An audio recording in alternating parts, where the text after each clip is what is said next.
স্বামী আনভিরের সাথে অন্য মেয়ের ঘনিষ্ঠ অবস্থায় ছবি দেখে থমকে গেল মৃধা। আঙুল থেমে গেল ফোনের স্ক্রিনের ওপর। এক দৃষ্টিতে সে তাকিয়ে রইল স্ক্রিনের দিকে। সেখানে জ্বলজ্বল করছে দুজনের ঘনিষ্ঠ ছবি। আরও কিছু সময় স্ক্রল করে অন্য আরেকটা ছবি পেল মৃধা।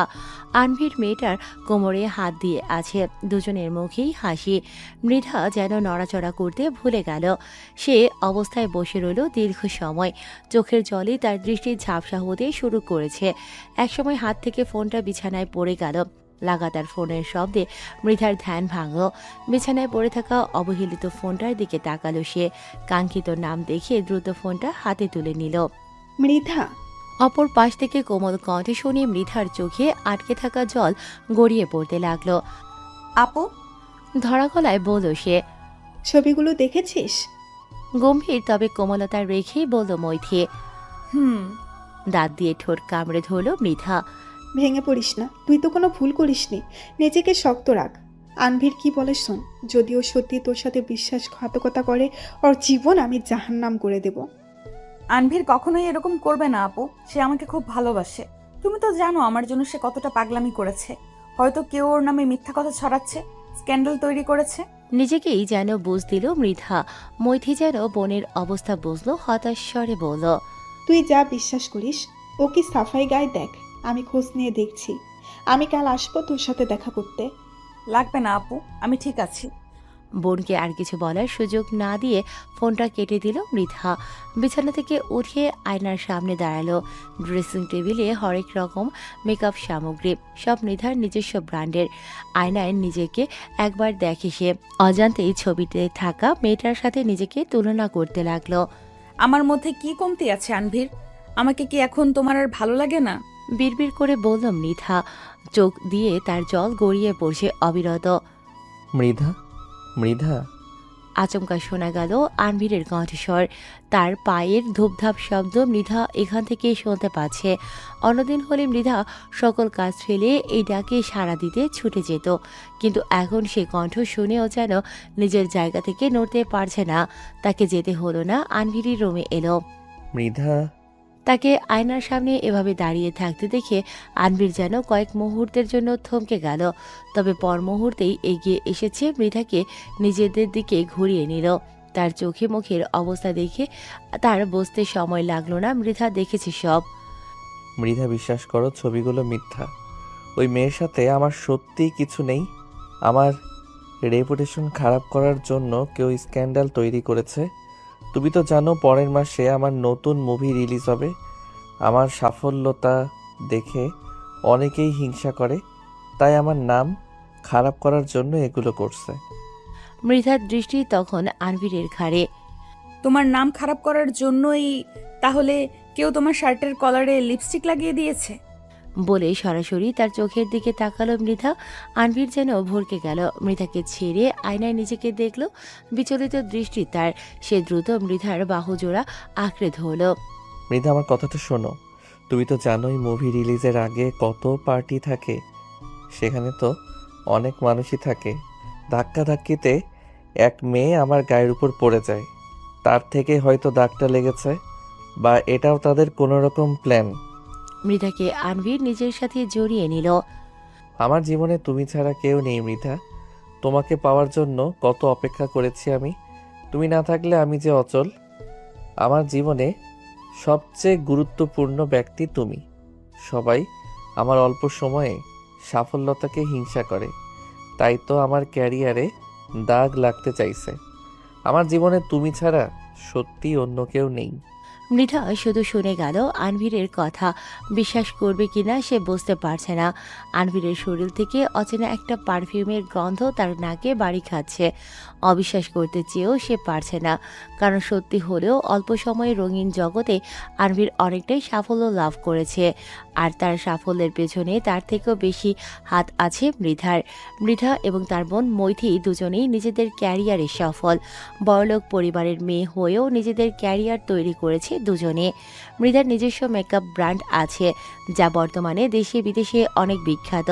অন্যদিকে মৈথির নিজস্ব ক্লোদিং ব্র্যান্ড আছে।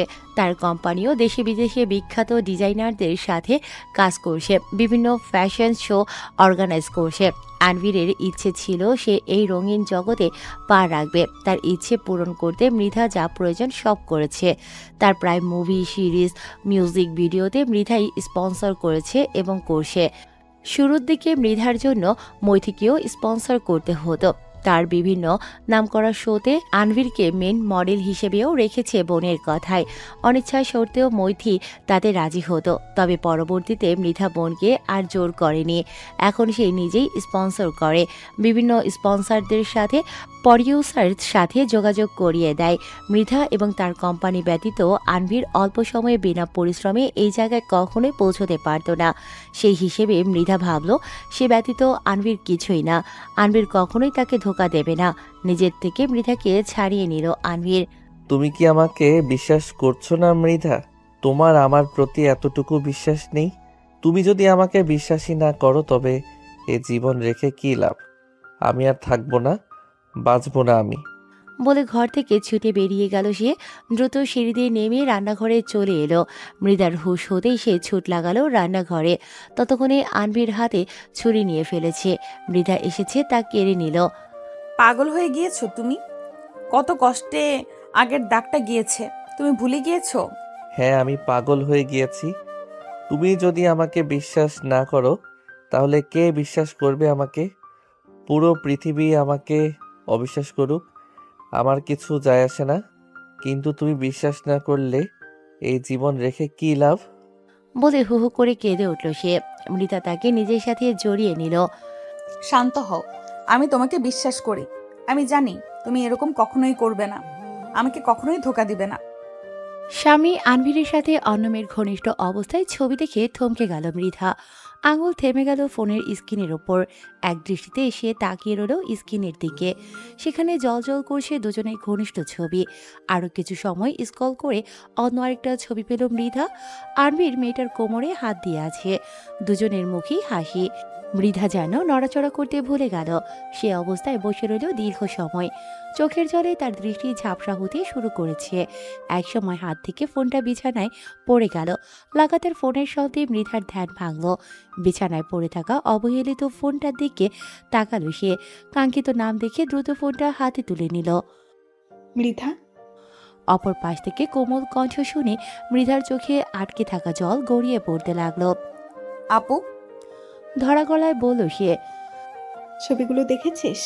গম্ভীর তবে কোমলতা রেখেই বলল মৈথি। হুম। দাঁত দিয়ে ঠোঁট কামড়ে ধরল মৃধা। আনভীর কখনোই এরকম করবে না আপু। সে আমাকে খুব ভালোবাসে, তুমি তো জানো আমার জন্য সে কতটা পাগলামি করেছে। হয়তো কেউ ওর নামে মিথ্যে ছড়াচ্ছে, স্ক্যান্ডাল তৈরি করছে।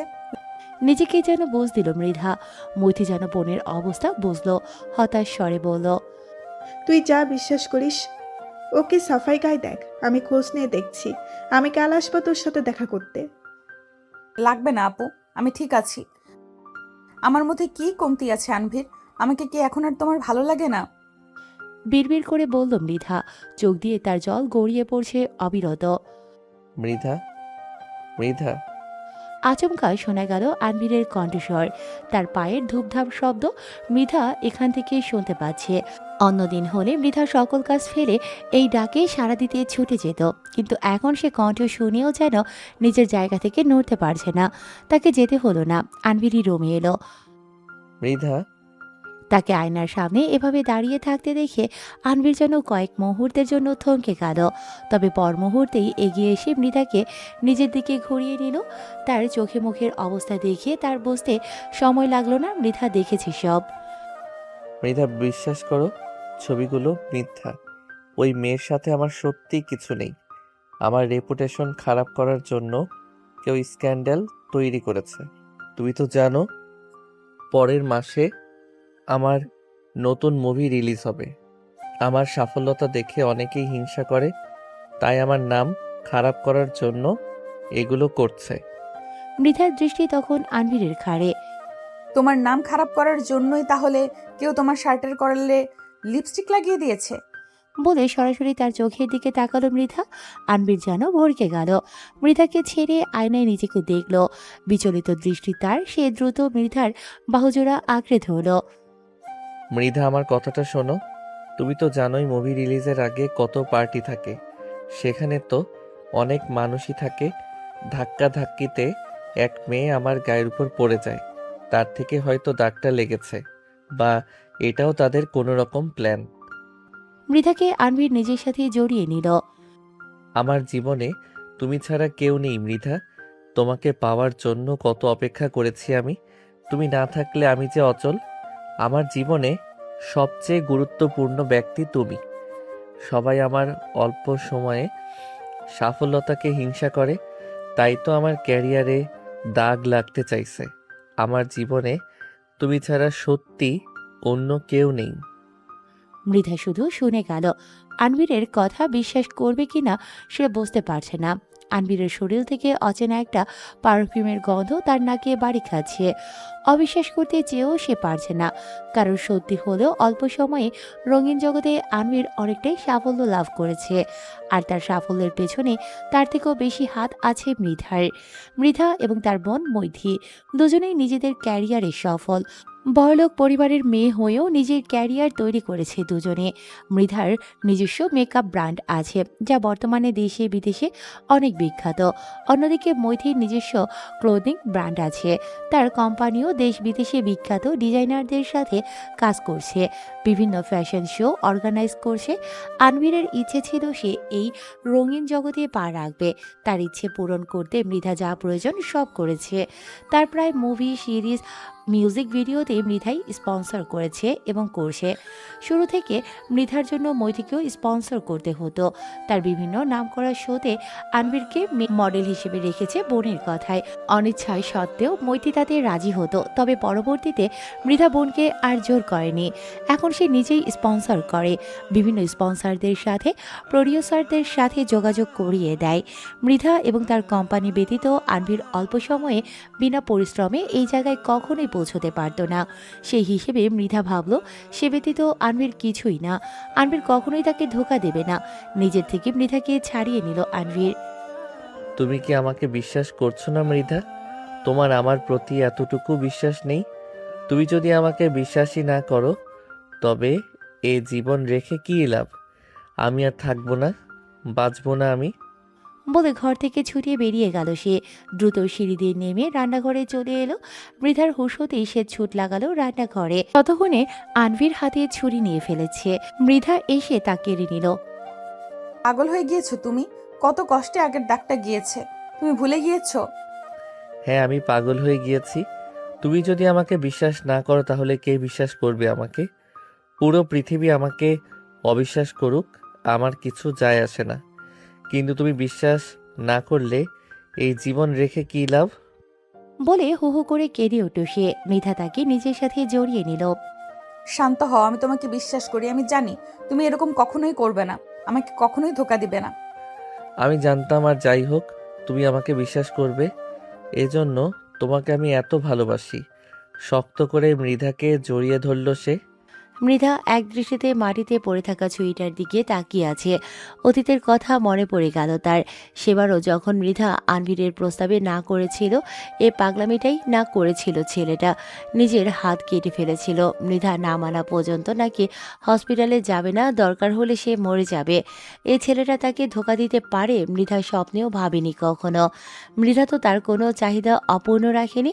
যা চেয়েছে তাই তাকে দিয়েছে। যে ছেলেটা তার জন্য জীবন দিতে প্রস্তুত ছিল, আর যাই হোক তাকে কখনো ধোকা দেবে না। রাতে সব স্বাভাবিক হয়ে গেল। মৃধা নিজের সোর্স কাজে লাগিয়ে সবকিছু সরিয়ে নিয়েছে। পরের দিন সকালে প্রতিদিনের মতো অফিস যাওয়ার জন্য তৈরি হচ্ছিল মৃধা। আনভীর তখনও গভীর ঘুমে। মৃধা কিছু হয়নি এরকম ভাব করল, কিন্তু সেই সময় এমন কিছু তার চোখে পড়ল যা তার বিশ্বাস নাড়িয়ে দিতে যেন বাধ্য করল। কয়েকদিন আনভীরের পরিহিত কাপড়গুলো ধুয়ে দেওয়ার জন্য বের করেছিল সে। মেড এসে দুজনের কাপড় ধুয়ে দেবে। প্যান্টের পকেটে কিছু থাকতে পারে ভেবে মৃধা সবগুলো পকেট চেক করেছে। সেই সময় পকেট থেকে একটা রেস্টুরেন্টের বিল নিচে পড়ে গেল। সে মাটি থেকে তা তুলে নিল। বিলে অনেক দামি দামি আইটেমের নাম লেখা। মৃধা। মৃধা কিছু বলল না, এক দৃষ্টিতে কাগজটার দিকে তাকিয়ে রইল। সকাল 10টার একটু বেশি। ডাইনিং টেবিলে বসে আছে আনভির, হাতে তার স্যান্ডউইচ, সামনে গ্লাসে দামি জুস, অন্য হাতে সে ফোন চালাচ্ছে, ঠোঁটে তার চওড়া হাসি। কি করছো? চমকে উঠল আনভির, তড়িৎ গতিতে ঘাড় ঘুরিয়ে পেছনে তাকালো। মৃধাকে দেখে ভূত দেখার মতো চমকে উঠল সে। মুখের হাসি মিলিয়ে গেল তার। মৃধার পরনে তার কালো কুর্তি আর সাদা জিন্স, চুলগুলো ক্লিপ দিয়ে খোপা করে রেখেছে। আনভিরের মুখ থেকে সর্বপ্রথম সে কথাটা বের হলো। অফিস যাওনি? মৃধার অধরে মৃদু হাসি ফুটে উঠল।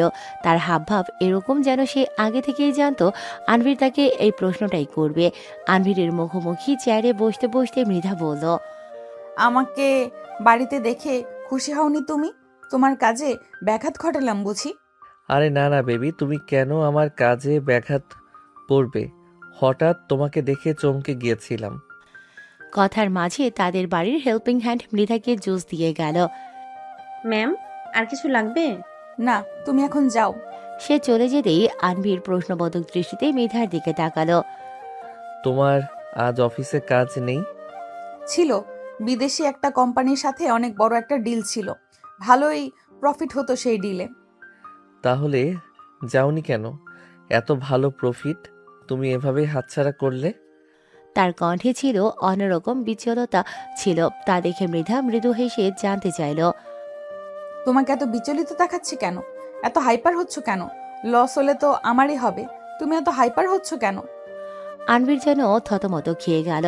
আমতা আমতা করে বলল, তুমি ভালো প্রফিট হবে জেনেও ডিল হাতছাড়া করলে, তাই চিন্তায় পড়ে গিয়েছিলাম। এরকম করলে তো কোম্পানিরই ক্ষতি, তাই না? যত ডিল সিকিউর করতে পারবে ততই তোমারই তো লাভ। আমি তো তোমার ভালোই চাই বেবি। আমি জানি তো আমার সুপারস্টার হাজবেন্ড আমাকে নিয়ে অনেক চিন্তা করে, আমার কোম্পানি নিয়ে অনেক চিন্তা করে, তাই তো আমি ঘরে বসেই মিটিং করেছি। ডিল কনফার্ম করেছো তুমি? প্রশ্ন করার সময় আনভিরের চোখ যেন চিকচিক করছিল। মৃধা জুসের গ্লাসে এক চমক দিল। অবশ্যই, আমি কি বোকা এত ভালো অফার হাতছাড়া করব? এটা তো অনেক ভালো খবর। আমি জানতাম তুমি এতটাও বোকা নও যে নিজের ভালো বুঝতে না। টেবিলে থাকা কেকের এক পিস তুলে নিতে নিতে মৃধা বলল, আসলেই নিজের ভালো আমি খুব ভালো করেই বুঝি। মাই হাজবেন্ড মৃধা শেখ নিজের ভালোর জন্যই সবকিছু করতে পারে। বলে কেকের পিসে কামড় বসালো সে। তুমি আজ অফিসে যাওনি কেন? কোম্পানি বন্ধ নাকি? না, কোম্পানি খোলা, তবে আমার অন্য একটা কাজ ছিল, অন্য কারোর সাথে কিছু জিনিস ক্লিয়ার করার ছিল। কার সাথে? আমার তো আজ কোনো কাজ নেই, তাহলে চলো তোমাকে ড্রপ করে দেই। বাইরে যেতে হবে না, কাজটা আমার তোমার সাথেই আছে। আমার সাথে? ভ্রুকুসকে এলো আনভিরের। মৃধা প্যান্টের পকেট থেকে বিলের কাগজটা আনভিরের সামনে রাখলো। টেবিল থেকে কাগজটা তুলে নিয়ে তাতে চোখ বুলালো আনভির। তার চোখে মুখের হাব ভাব যেন পরিবর্তন হয়ে গেল। এই নে, রেস্টুরেন্টের খাবার অনেক মজা। এমনিতে তো তুমি খুব স্বাস্থ্য সচেতন, নিজের ফিগার মেনটেন করো। ওই দিন দেখি সব খাবার দুটো প্লেট করে খেয়েছো, অনেক ঝাল ছিল খাবারগুলো। তোমার যদি এতই ভালো লাগে আমাকে বলনি কেন? আমরা পরের ডেটে এই রেস্টুরেন্টেই যাব, কি বলো? আনভির ঠোঁট দিয়ে জিভ ভিজিয়ে নিল, জোরপূর্বক হাসার চেষ্টা করলো যেন। আরে কি যে বলো তুমি! তুমি তো জানোই আমি নিজের শরীর কত মেনটেন করি। আসলে সেদিন নতুন কাজ নিয়ে একজনের সাথে দেখা করেছিলাম। সে অনেক ফুডি, তাকে সঙ্গ দিতে খুশি করতে গিয়ে এতগুলো খাবার খেতে হয়েছিল। এইসব কি বলছো বেবি? তুমি নতুন কাজের জন্য নিজের ফিগার নষ্ট করছো। তোমার কাজ লাগলে আমাকে বলতে, আমি কোনো ডিরেক্টরের সাথে কথা বলিয়ে দিতাম। আমি জানি তো, কিন্তু আমি নিজে কিছু করতে চাইছিলাম। তুমি কি চাও না আমি নিজে কিছু করি? টেবিলের ওপর থাকা মৃধার হাতের ওপর হাত রেখে বলল সে। মৃধা নিজের ওপর হাত দিয়ে তার হাত আঁকড়ে ধরল। অবশ্যই চাই। তুমি যা চেয়েছো আমি কি তোমাকে সব দেইনি? তুমি যদি নিজে কাজ খুঁজতে চাও আমার কোনো আপত্তি নেই। আনভিরের ঠোঁটের কোণে হাসির রেখা দেখা গেল। মৃধা তার হাত আরেকটু শক্ত করে ধরল। তাহলে আমরা আমাদের পরের ডেটে রেস্টুরেন্টে যাব, কি বলো? তার ঠোঁটের হাসির রেখা যেন মিলিয়ে গেল। দ্রুত গতিতে বলল, না না, এখানে না, আমি তোমাকে আরো ভালো জায়গায় নিয়ে যাব। তুমি থাকো, আমি শাওয়ার নিয়ে আসছি। মৃধার হাত ছাড়িয়ে চলে গেল আনভির। তাড়াহুড়োতে রেস্টুরেন্টের বিলের কাগজটা টেবিলেই ফেলে গেল। মৃধা টেবিলে অবহেলিতভাবে পড়ে থাকা কাগজটার দিকে এক দৃষ্টিতে তাকিয়ে রইল। ম্যাম, হ্যাঁ রুহিন, বলো। কিছু কাগজ দেখতে দেখতে বলল মৃধা। সামনে দাঁড়িয়ে আছে ফর্মাল ড্রেস আপে তার সেক্রেটারি রুহিন। ম্যাম, আপনি আনবির স্যারের কোনো কিছু প্রয়োজন হলে আমার সাথে যোগাযোগ করতে বলেছিলেন। তো কি হয়েছে? আনবির স্যারের এজেন্ট ফোন করেছিলেন। তিনি বলেন আনবির স্যারের মুভি রিলিজ হবে, এর আগে উনি ডিনার পার্টি রাখতে চাইছেন। বেশ বড়, প্রথম সারির সেলিব্রিটি সহ আরও নামি দামি অনেকে ডাকবেন ওনারে। কাগজ থেকে চোখ সরিয়ে রুহিনের দিকে তাকালো মৃধা। আর কিছু? আমাকে বলেছে আপনি যেন সব কিছুর দ্রুত ব্যবস্থা করেন। প্ল্যান ক্যান্সেলও করা যাবে না। ইতিমধ্যে খবর ছড়িয়ে পড়েছে। স্যার নাকি বলেছেন উনি সব কিছু টপনচ চায়। ওনার এজেন্টের কথার মূল অর্থ আপনাকে সব কিছুর ব্যবস্থা করতে হবে, মানে খরচ এবারও সব আপনাকে দিতে হবে। শেষ কথাটা বলার সময় উসখুস করছিল রুহিন। মৃধা হেসে টেবিলে হেলান দিল। এটা তো ভালোই, এতে ওর মুভির প্রচার হবে। তুমি যা কিছুর ব্যবস্থা শুরু করে দাও। রুহিন, টাকার কথা চিন্তা করো না, টাকার পরিবর্তে আবারও আসবে, কিন্তু এই সুযোগ আসবে না। এত ভালো সুযোগ তো হাতছাড়া করা যায় না। তুমি নামি দামি সবাইকে ইনভাইট করো। আর হ্যাঁ, মিলে মিডিয়ার লোকদের আমন্ত্রণ করতে ভুলবে না। যাও, কাজে লেগে পড়ো। মৃধা পুনরায় ফাইল চেক করতে লাগলো। রুহিন যেন মনে মনে হতাশ হলো। মাঝে মাঝে তার নিজের বসের জন্য খারাপ লাগে। বেচারি রাত দিন এক করে কাজ করে, ওদিকে তার স্বামী ইচ্ছে মতো খরচ করে। আবার অনেক সময় মৃধার ওপর রাগ হয়, এই ভেবে ভালোবাসায় বুঝি তার ম্যাডাম আসলেই অন্ধ হয়ে গিয়েছে, তাই তো ঠিক আর ভুল দেখেও দেখতে পারছে না। রুহিন চলে যাওয়ার কিছু সময় পর কেবিনের দরজায় টোকা পড়ল। বাহির থেকে কেউ বলল, আসতে পারি? আরে আপু, তুমি এসো এসো। মৈথি সামনে রাখা চেয়ারটা টেনে বসলো। কেমন চলছে কাজকর্ম? এই তো ভালোই চলছে, বেশ কিছু অফার পেয়েছি, ওইগুলোই চেক করছিলাম। তোমার কি খবর? শো আছে কোনো? পরের সপ্তাহে নতুন ড্রেস লঞ্চ করব। এটা তো ভালো কাজ। কি খাবে বলো? কফি। মৃধা ফোন করে কফি আনার অর্ডার দিল। তা হঠাৎ কি মনে করে এখানে এলে? আনভিরের ব্যাপারে আমি খোঁজ নিয়েছি। এই ছবিগুলো 100% অথেন্টিক ছিল। আমাকে আনভির বলেছে ওটা একটা অ্যাক্সিডেন্ট ছিল। বাদ দাও আপু। মৃথা, আমি বুঝতে পারছি না তুই কি আসলে কিছু বুঝতে পারছিস না, নাকি দেখেও না দেখার ভান করছিস? এরকম বলছো কেন আপু? তো কি বলবো? আনভিরের আচার আচরণ সবাই দেখতে পাচ্ছে, কিন্তু তোর মধ্যে কোনো হেলদোল নেই।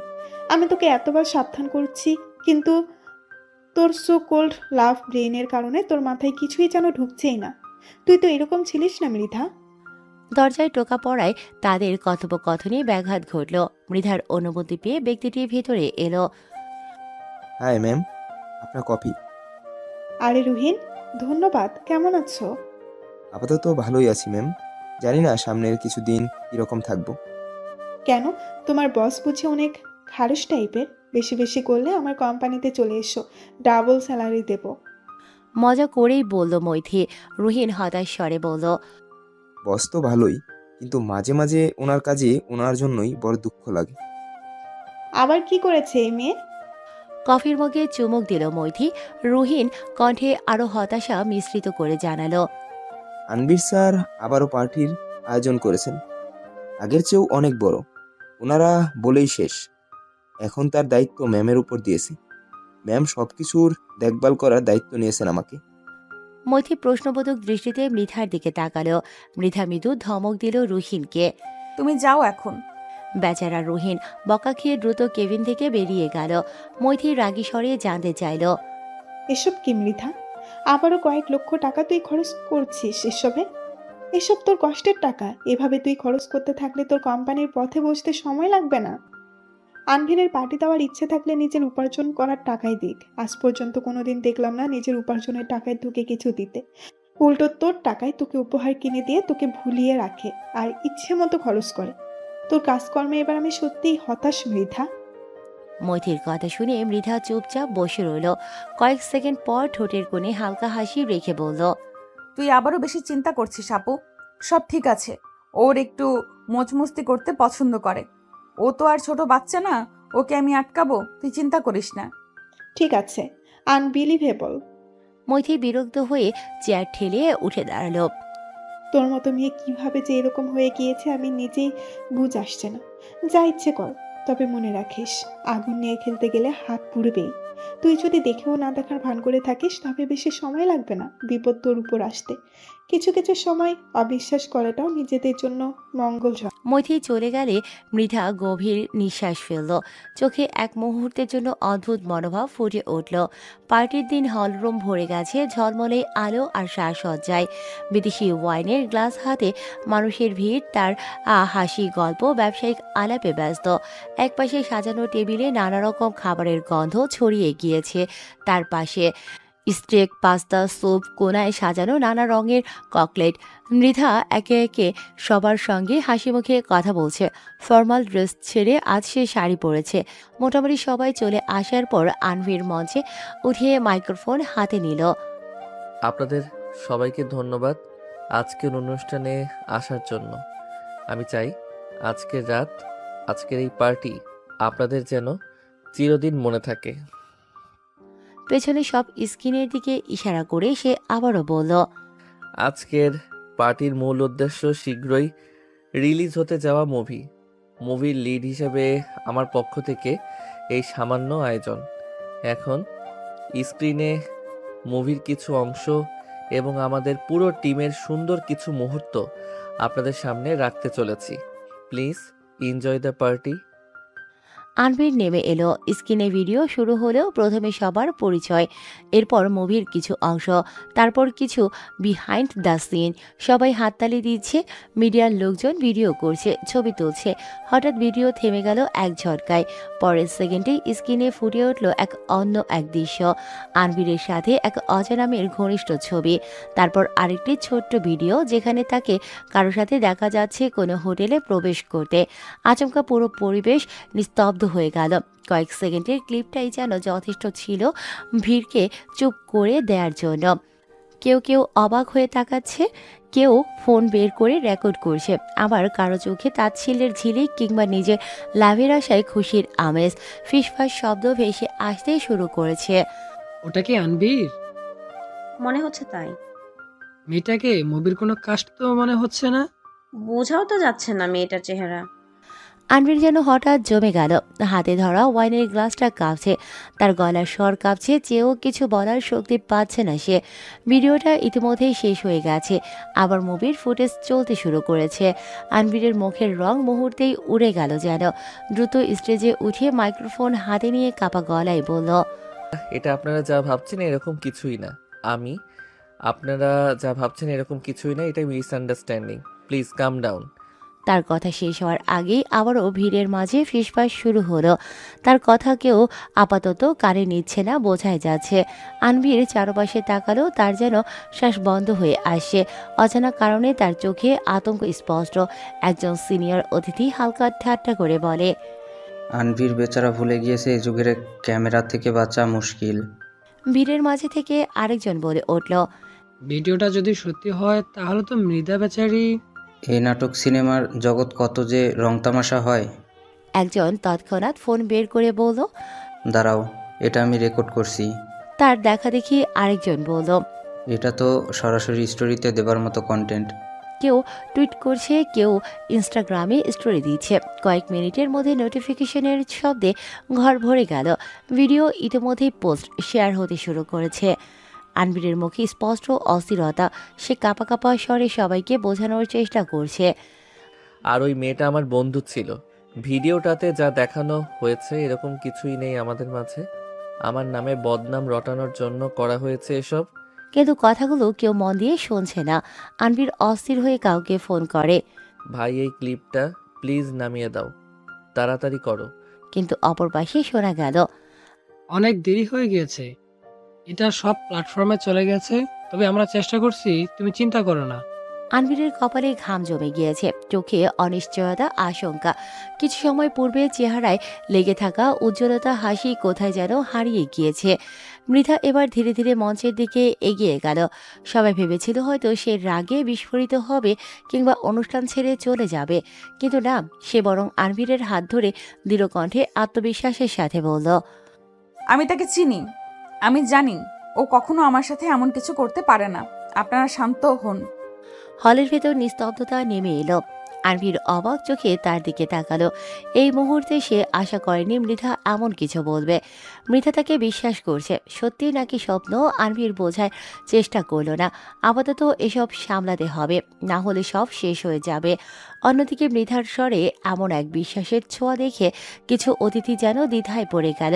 এই ভেবে ভিডিও কি তাহলে সত্যিই ফেক? মৃধা সবার দিকে ঘুরে আবারও বলল, আজকাল এসব এডিট করা খুব সহজ। কেউ চাইলে মুহূর্তে যে কাউকে ভুলভাবে উপস্থাপন করতে পারে। একটা ছবি, একটা ভিডিও, এটা দিয়ে একজন মানুষকে বিচার করা যায় না। আমি তো ওর কোনো কিছুর কমতি রাখিনি। ওর ক্যারিয়ারের শুরু থেকে আমি ওর পাশে আছি। সে কখনো আমার সাথে বিশ্বাসঘাতকতা করবে না। লোকজনের মুখে নানা অভিব্যক্তি, কারো চোখে সহানুভূতি, কারো চোখে অবিশ্বাস, আবার কারো কারো দৃষ্টিতে তাচ্ছিল্যের মনোভাব। কিন্তু আনভিরের মনে যেন একটু স্বস্তি এলো। অন্তত মৃধা তার বিরুদ্ধে গেল না, না হলে পরিস্থিতি হাতের বাইরে চলে যেতে সময় লাগতো না। এবার কেউ কেউ মৃধার সাহসের প্রশংসা করছে। স্বামীর প্রতি অনেক বিশ্বাস দেখছি এই মেয়ের। আজকাল এরকম বিশ্বাস খুব কম দেখা যায়। এরকম স্ত্রী পাওয়া আসলে ভাগ্যের ব্যাপার। শুনেছি তানভীরের পিছনে অনেক টাকা খরচ করেছে তার স্ত্রী। এই পার্টিও সেই নাকি দিয়েছে। কি বলো?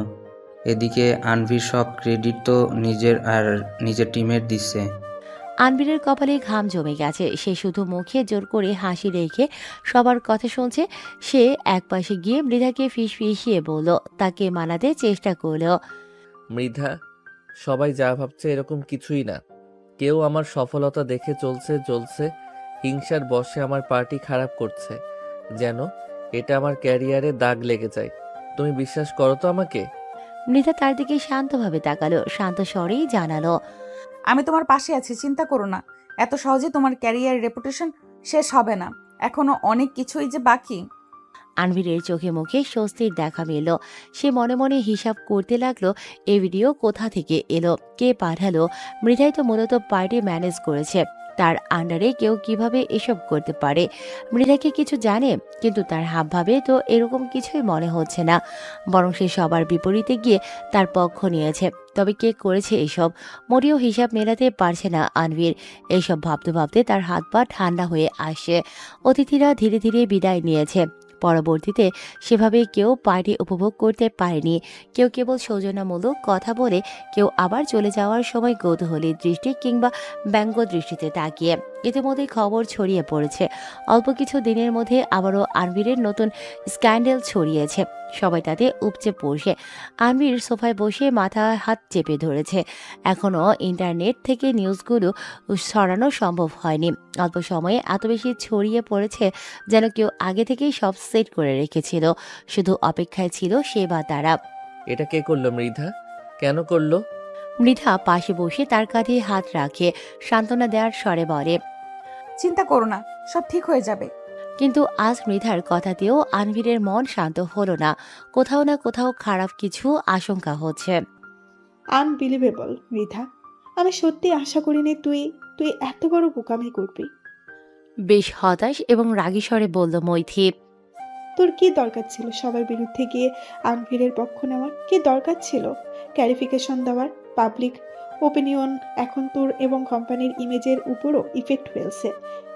সে তার নিজের লাভের জন্য পার্টি রাখলো, তোর তো কোনো ক্রেডিটই দিল না, বরং নিজের সাথে সাথে তোর নামটাও খারাপ করলো। রেডিকুলাস। মৃধা জানালার বাইরে তাকিয়ে রইল। ভিডিওটা ভাইরাল হওয়ার পর থেকে অফিসে, মিডিয়ায়, সব জায়গায় নানা ধরনের কথা উঠেছে। মোটামুটি তার সম্পর্কেও সবাই অবগত, ফলে তাকে নিয়েও কথা উঠেছে। মৈথি হালকা বিরক্ত ভঙ্গিতে ফাইলগুলো টেবিলে ছুঁড়ে রাখল। তুই কিছুই বুঝতে চাইছিস না মৃধা। বাইরের সবাই এখন আনভির নিয়ে নানা মন্তব্য করছে, যা প্রায় নেগেটিভ। কিছুদিন আগেই ছবি লিক হলো, এখন এটা। মৃধা ঘুরে মৈথির দিকে তাকালো, শান্ত স্বরে জানালো, জানো আপু, মানুষ অন্যের মুখের কথা থেকে নিজের চোখকে আগে বিশ্বাস করে। মানুষ তো যা দেখে তাই বিশ্বাস করে। কিছু কিছু জিনিস চোখে না দেখলে কাউকে তুমি কখনোই বিশ্বাস করাতে পারবে না। আমি ওকে বিশ্বাস করে আমি ওকে বিশ্বাস করে করেছি, কিন্তু কিন্তু সে তার মর্যাদা রাখেনি। শোন, বিশ্বাস যখন একতরফা হয় তখন সেটা ভাঙতে সময় লাগে না। অন্যদের কথা ছাড়, তোর নিজের চোখের সামনে কত কিছু পড়ছে, অথচ তুই অন্ধ হয়ে আছিস। মৃধা উত্তর দিল না।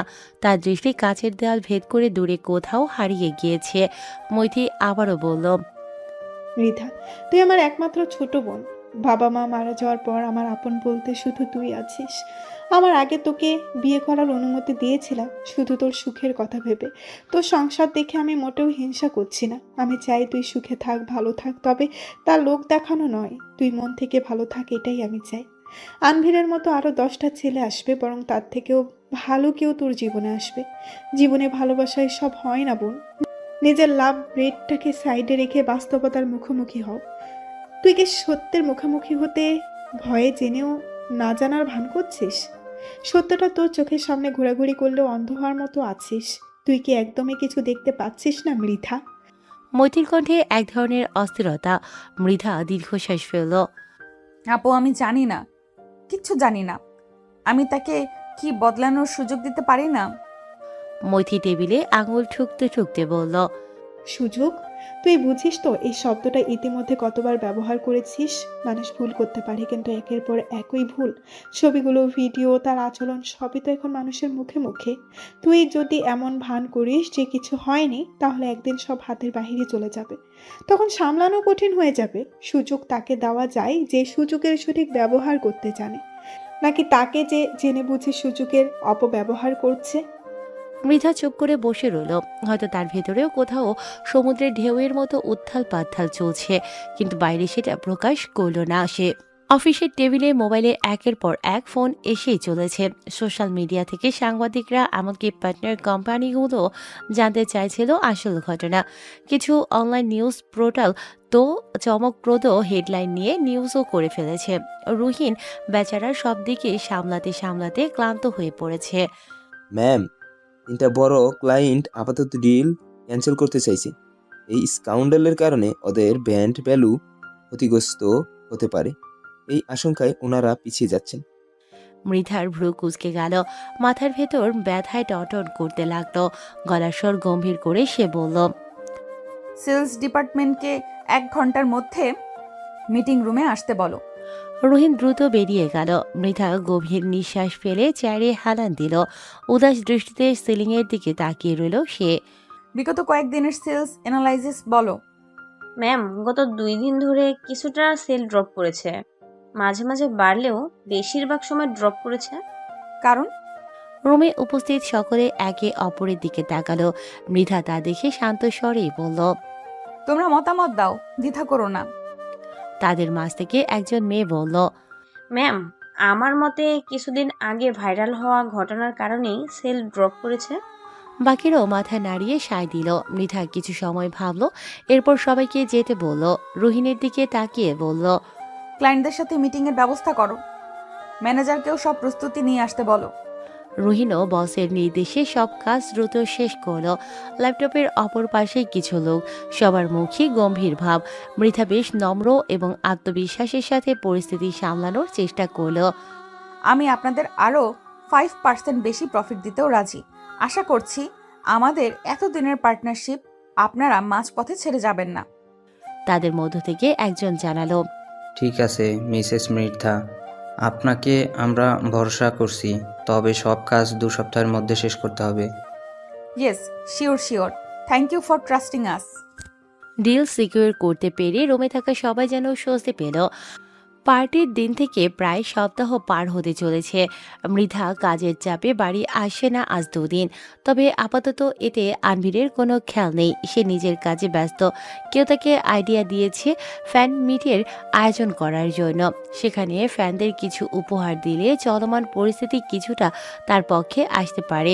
আনভির আপাতত নিজের স্ক্যান্ডেল কিভাবে সরাবে সেটা নিয়েই ব্যস্ত। আলো ঝলমলে হলরুম ভর্তি আনভিরের ভক্তে। ক্যামেরার ফ্ল্যাশ, মাইক্রো মাইক্রোফোন কোলাহলে ভরপুর। আনভির ঢুকতেই চিৎকারে ফেটে পড়ল ভিড়। হাতে গুচ্ছ গুচ্ছ গোলাপ নিয়ে ভক্তরা তার দিকে ছুটে গেল। সেই মুহূর্তে ফ্যানরা যেন কিছু মনে রাখলো না। কারো হাতে পোস্টার, কারো হাতে খাম। আনভির হাসি মুখে সবার সঙ্গে হাত মেলালো, সেলফি তুললো। সে এমন ব্যবহার করলো যেন কিছুই হয়নি, যেন ভিডিও স্ক্যান্ডাল বলে কিছু কখনো ঘটেনি। মঞ্চে উঠে আনভির মাইক্রোফোন হাতে নিল, বেশ নরম স্বরে আবেগী কণ্ঠে বলল, তোমরা এসেছো দেখে আমি বেশ খুশি হয়েছি। আমি তো তোমাদের ভালোবাসার সাপোর্ট ছাড়া কিছুই নই, তাই আজ তোমাদের জন্য ছোট্ট কিছু আয়োজন। হল কেঁপে উঠল করতালিতে। কিছু সময় পর সে ঘোষণা করল, জানো আজ যারা এসেছো তাদের মধ্যে কজন লাকি ফ্যানদের জন্য রয়েছে বিশেষ উপহার। কে কে আগ্রহী? হই হই করে উঠল সকলে। লটারির মাধ্যমে 10 জনকে বেছে নেওয়া হলো। যেখানে ফ্যান মিটের আয়োজন করা হয়েছে তার উপর বেশ কয়েকটা মল আছে। আনবির মাইক হাতে বুক উঁচিয়ে ঘোষণা করল, তোমাদের পছন্দ মতো তোমরা সকলেই 3টা জিনিস নিতে পারবে, তবে সময় 5 মিনিট। তোমাদের সব খরচ আমার পক্ষ থেকে। সবাই বেশ আগ্রহ নিয়ে অপেক্ষা করছে। কয়েকজন ফ্যান লাইভও করছে। Times up. দেখা গেল কেউ কেউ দামি ঘড়ি, পারফিউম ব্যাগ, আরও বেশ অনেক জিনিসই নিল। আনভির বেশ গর্বের সাথে পকেট থেকে বের করলো ঝলমলে ব্ল্যাক কার্ড। কার্ডটা সামনে থাকা লোকটা দিল।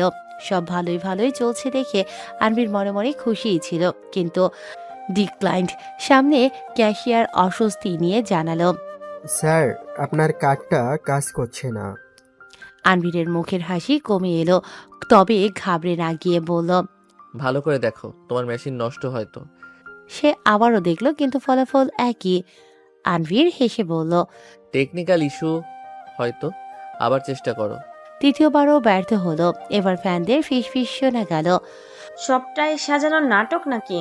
কার্ডে টাকা নেই তো শো অফ করলো কেন? কি লজ্জাজনক পরিস্থিতি। যারা উপহার নিয়েছে তাদেরগুলো কি ফেরত নিতে বলবে? ভালোই হয়েছে আমি লটারিতে জিতেনি, হাত থেকে জিনিস কেড়ে নেবে। আনভিরের মুখের রং ফ্যাকাশে হয়ে গেল। চারপাশের ফিসফিস শব্দে সে আরো ঘাবড়ে গেল। টিমের কারো থেকে কার্ড নেবে সেই সুযোগটাও নেই। চারিপাশে ক্যামেরা। সে দ্রুত ফোন বের করে মৃধার নাম্বার ডায়াল করলো। কার্ডটা মৃধাই তাকে দিয়েছিল। রিং হলো, কিন্তু কেউ ধরল না। আনভির অস্থির হয়ে বেশ কয়েকবার ফোন করলো, তবুও ফোন রিসিভ হলো না। রুহিনকেও ফোনে পেল না সে। মনে মনে বেশ রাগ হলো তার। ফিসফিস করে হাসির পরিবেশ তৈরি হয়ে গেল মুহূর্তেই। কেউ কেউ রেগে আছে, কেউ তাকে নিয়ে মন্তব্য করছে। আনভির মাথা ভারী হয়ে এলো। সে বুঝতে পারছে আজ তার সব পরিকল্পনা এক মুহূর্তেই ব্যর্থ হয়ে যেতে পারে। একদিকে ফ্যানদের মন্তব্য, অপরদিকে টিম মেম্বারদের ইশারা। সব মিলিয়ে আনভির একটা সিদ্ধান্তেই এসে পৌঁছালো। বিল কত হয়েছে? 5,80,000 টাকা, স্যার। দাম শুনে আনভিরের হার্ট অ্যাটাক করার উপক্রম। এত টাকার জিনিস কিনেছে এরা? সে সচরাচর মৃধার কার্ড ব্যবহার করে বলে পে করার আগে বিল সম্পর্কে জানতে চায় না, কিন্তু এখন নিজের কার্ড থেকে পে করতে হবে। এছাড়া আর কোনো উপায় নেই তার কাছে। অন্য কোনো কার্ড যে তার কাছে নেইও। নিজের কার্ডটা হাসি মুখে এগিয়ে দিল সে, তবে মুখে হাসি রাখলেও মনে মনে বেশ ক্ষুব্ধ সে। Pure people. বিল পে হয়ে গেল। এবার পরিবেশ কিছুটা শান্ত হলো। সবার মুখভাবে পরিবর্তন এলো, তবে আনভির মোটেও খুশি নয়। সে মনে মনে মৃধার উপর ভীষণ রেগে আছে, ভীষণ। সময়ের সাথে সাথে রাত গভীর হচ্ছে। চারিপাশে অদ্ভুত নীরবতা ছেয়ে আছে। লিভিং রুমে হালকা আলো জ্বলছে। দরজা খোলার শব্দ শোনা গেল। মৃধা ধীরে পাশে নিজের ক্লান্ত শরীরটা কেটে এনে ভেতরে ঢুকলো। টানা কাজ করে তার শরীরটা যেন আর চলছে না। জুতো খুলে ব্যাগটা সোফায় রাখলো সে। ডাইনিং টেবিল থেকে পানি পান করলো। সেই সময় আনভিরের কণ্ঠও শোনা গেল, এতদিনে তোমার আসার সময় হলো, আরো কিছুদিন পরে ফিরতে। তার কণ্ঠে যেন ব্যঙ্গার্থ ভাব ছিল। মৃধা স্বাভাবিক কণ্ঠেই বলল, অর্ডারের চাপ ছিল, টাইম লিমিট কম ছিল, তাই ফেরার সময় পাইনি। এতটাই ব্যস্ত যে আমার ফোনটাও ধরার সময় পেলে না। বাহ। তোমার কি হয়েছে আবার? এত রাতে না ঘুমিয়ে বসে আছো কেন? তুমি কি কিছুই জানো না, নাকি না জানার ভান করছো? কি বলছো তুমি? পরিষ্কার করে বলো। আজকের ফ্যান মিটের কথা শুনেছো নিশ্চয়ই। ও হ্যাঁ, তোমার ফ্যান মিট ছিল, রুহিন বলেছিল। কেমন হয়েছে? সব ঠিকঠাক ছিল? ভালো, বেশ ভালো। তোমার ফোন কি বানের জলে ভেসে গিয়েছিল? এসব কোন ধরনের কথা আনভির? তুমি এরকম ঠ্যাস মেরে কথা বলছো কেন আমি বুঝতে পারছি না। কপাল কুঁচকে জানতে চাইল মৃধা। তো আর কি আশা করছো তুমি? তোমাকে কতবার ফোন করেছি আমি হিসেব আছে? একটাবারও কল কানেক্ট হয়নি। ও ফোন ধরেনি বলে তুমি রাগ করেছো? সরি বেবি, ফোনটা হাত থেকে পড়ে বন্ধ হয়ে গেছিল। আমার বেবি আমাকে বুঝি মিস করেছে। মৃধা আনভিরের কাছে আসতে চাইলে সে সরে গেল, কার্ডটা টেবিলে ছুঁড়ে ফেলল। এই ফালতু কার্ডটা তুমি আমাকে ইচ্ছে করে দিয়েছো তাই না? তুমি জেনে বুঝে আমার সাথে এরকম করেছো যেন সবার সামনে আমাকে বিব্রতকর পরিস্থিতিতে পড়তে হয় তাই না? ইচ্ছে করে তুমি সব নাটক সাজিয়েছো। মৃধা অবাক দৃষ্টিতে তার দিকে তাকালো। সামান্য টাকার জন্য তুমি এরকম করছো আনভির? এই তুমি আমাকে ভালোবাসো, আমার কার্ড দিয়ে পে করতে পারোনি বলে তুমি আমার সাথে এত বাজে ব্যবহার করলে? টাকা তো তোমার কাছেও ছিল, তোমার কাছে তো তোমার নিজের কার্ডটাও ছিল। তুমি এত তো টাকা ইনকাম করো, আমিও তোমাকে সব দিয়েছি, তাও সামান্য কয়েকটা টাকার সাথে তুমি এরকম ব্যবহার করছো। আনভির, আমি কি সত্যিই তোমার কাছে টাকার মেশিন? লোকে যা বলে তাই কি সত্যি? আমার প্রতি তোমার কেয়ার ভালোবাসা সবই তবে মিথ্যা? সবই কি টাকার কাছে তুচ্ছ? মৃধার চোখ দিয়ে টপ টপ করে পানি ঝরতে লাগলো। আনভির তার দেখে ঘাবড়ে গেল। সে দ্রুত এগিয়ে এসে মৃধাকে নিজের সাথে জড়িয়ে নিল। বেবি আই এম সরি, কান্না করো না। আসলে রাগের মাথায় ওসব বলে ফেলেছি। প্লিজ বেবি, কান্না বন্ধ করো। রাগের মাথায় মানুষ তো নিজের আসল রূপটাই দেখায়, সত্যিটাই বলে। তার মানে এটাই আমার প্রতি তোমার মনোভাব? না না, তুমি ভুল বুঝছো। আসলে এই সময়ে এমন পরিস্থিতি তৈরি হয়ে গিয়েছিল, সে সময় তুমিও ফোন ধরনি দেখে আমার রাগ হয়েছিল, মানে অভিমান হয়েছিল। I am sorry baby. সত্যি? চোখ তুলে তাকালো সে। হুম, একদম সত্যি। তোমার টাকা পয়সা এসব থেকেও তোমাকে আমি বেশি ভালোবাসি। আমার তো তোমার জন্য বেশি চিন্তা হচ্ছিল। মিথ্যা বলছো না তো?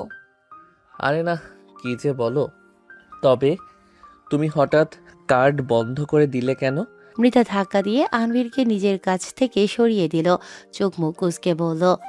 তুমি না একটু আগেই বললে তুমি আমার কথাই বেশি চিন্তা করো, তবে আবার কার্ডের কথা তুলছো কেন? আনভির মৃধার বাহুতে হাত রাখলো। আরে বেবি, আমি তো তোমার কথা চিন্তা করি বলেই জানতে চাইছি।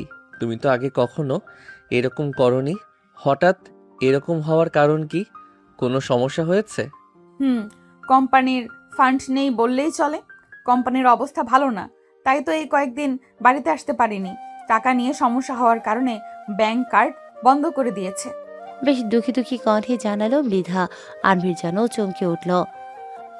কি বলছো তুমি? কবে ঠিক হবে এসব? জানি না, যা টাকা আছে তা দিয়ে নতুন ডিলের প্রজেক্ট তৈরি করতে হবে। কোম্পানিতে বেতন দিতে পারবো কিনা তাও সন্দেহ। আনভির অবিশ্বাস্য চোখে মৃধার দিকে তাকিয়ে আছে। তার বিশ্বাস হচ্ছে না এত নামি দামি মেকআপ ব্র্যান্ড কোম্পানি কিভাবে এরকম পরিস্থিতি হলো। তোমার ব্র্যান্ড না ফেমাস, হঠাৎ এরকম হলো কেন? আগেও ছিল তোমার স্ক্যান্ডেল, যখনই বের হতো তখনই সেল কমে যেত। আর পার্টিতে হওয়া ঘটনার পর অনেক বাজেভাবে সেলফ ড্রপ করেছে। সবকিছু ম্যানেজ করতে গিয়ে এরকম হলো। কবে ঠিক হবে এসব? ব্যাংক কার্ড কবে ঠিক করবে? জানি না। আনভির কিছু সময় চুপ থেকে আবারও বলল।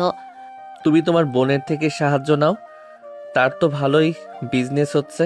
লাভ নেই, আপু কিছুদিন আগে শো করেছে, অনেক টাকা খরচ হয়েছে তাতে। এখন তার পক্ষেও আমাকে সাহায্য করা সম্ভব না। আনভির আর কিছু বলল না, কিছুটা বিরক্ত দেখাচ্ছে তাকে। মৃধা তার আরেকটু কাছে এসে বসলো। কিছু বলছো না যে? তুমি কি আমার উপর রাগ করেছো? আমার কাছে টাকা নেই বলে কি তুমি রাগ করেছো? কাঁদো কাঁদো স্বরে বলল মৃধা। আনভির হালকা হেসে তাকে নিজের সাথে জড়িয়ে নিল। আরে না, এসব কি বলছো তুমি? আমি তো এমনিতেই জানতে চাইছিলাম। তোমার যা তা তো আমারও, তাই না? তোমার কোম্পানির এই অবস্থা শুনে আমার চিন্তা হচ্ছিল। থাক, বেশি ভেবো না। তুমি মন দিয়ে কাজ করো, সব ঠিক হয়ে যাবে। তুমি থাকলেই আমি খুশি। তুমি এখন আর রাগ করে নেই তো? না, একদম না। ঘড়ির কাঁটা তখন 3টে ছুঁই ছুঁই। রুমের বারান্দায় দাঁড়িয়ে আছে আনভির, বারান্দার গ্লাসটা টানা। হ্যালো, এতদিনে তাহলে আমার কথা মনে পড়লো? তাই মাঝরাতে অপর প্রান্ত থেকে এক মেয়ের কণ্ঠ শোনা গেল। আনভিরের কাউচে গা এলিয়ে দিল, বসলো। তোমার কথা তো আমার সব সময় মনে পড়ে বেবি, কিন্তু কি করব বলো? চাইলেই কি তোমার কাছে ছুটে যেতে পারি? হয়েছে হয়েছে, আর মিথ্যা সান্ত্বনা দিতে হবে না। আমার কাছে তুমি আসোই তো নিজের দরকার হলে। আমার কথা কি তোমার এমনি এমনি মনে পড়ে? আরে কি যে বলো, তুই তো জানোই তোমাকে আমি কতটা ভালোবাসি। তা না হলে তোমার কাছে ছুটে যেতাম? ছুটে তো তুমি ওই মৃধার কাছেও যাও, তাকেও বুঝি এই কথাই বলো? বলি তো, কিন্তু সব কথা কি আর সত্যি হয় বেবি? কিছু কিছু সময় মিথ্যাকে সত্যের চাদরে পেঁচিয়ে রাখতে হয়, না হলে তা যে নিজের উপরই ভারী পড়ে। তুমি আমার সাথে আবার কবে দেখা করবে তানভীর? কতদিন হয়ে গেল? বেশ অস্থির শোনালো মেয়েটির কণ্ঠ। আনবির ঠোঁটের কোণে হাসি রেখে জানালো, আসবো আসবো, তোমাকেও যে আমি মিস করেছি বেবি, কিন্তু এখন আসা যাবে না।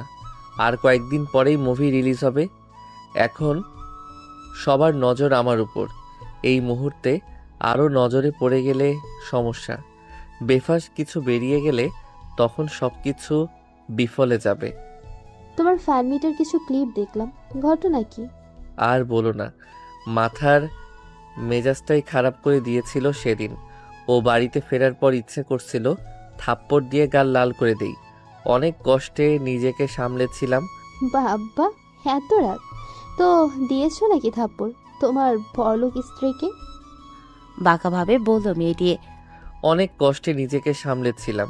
আর বড়লোক মাই ফুড, ওর থেকে এখন আমার কাছেই বেশি টাকা আছে। সেল নাকি ড্রপ করেছে, টাকা নেই, এসব কাহিনী শোনাচ্ছে। এভাবে আর কতদিন আনভীর? তোমাকে ওই মৃধার সাথে দেখলে আমার মাথা গরম হয়ে যায়। আমার তো ইচ্ছে হয় ওই মুহূর্তে ওর নিঃশ্বাস আটকে ওকে মেরে ফেলি। আনবির হো হো করে হেসে উঠল, যেন সে মজার কিছু শুনেছে। তুমি হাসছো? অভিমানী কণ্ঠে বলল মেয়েটি। সে এখন ঘুমাচ্ছে।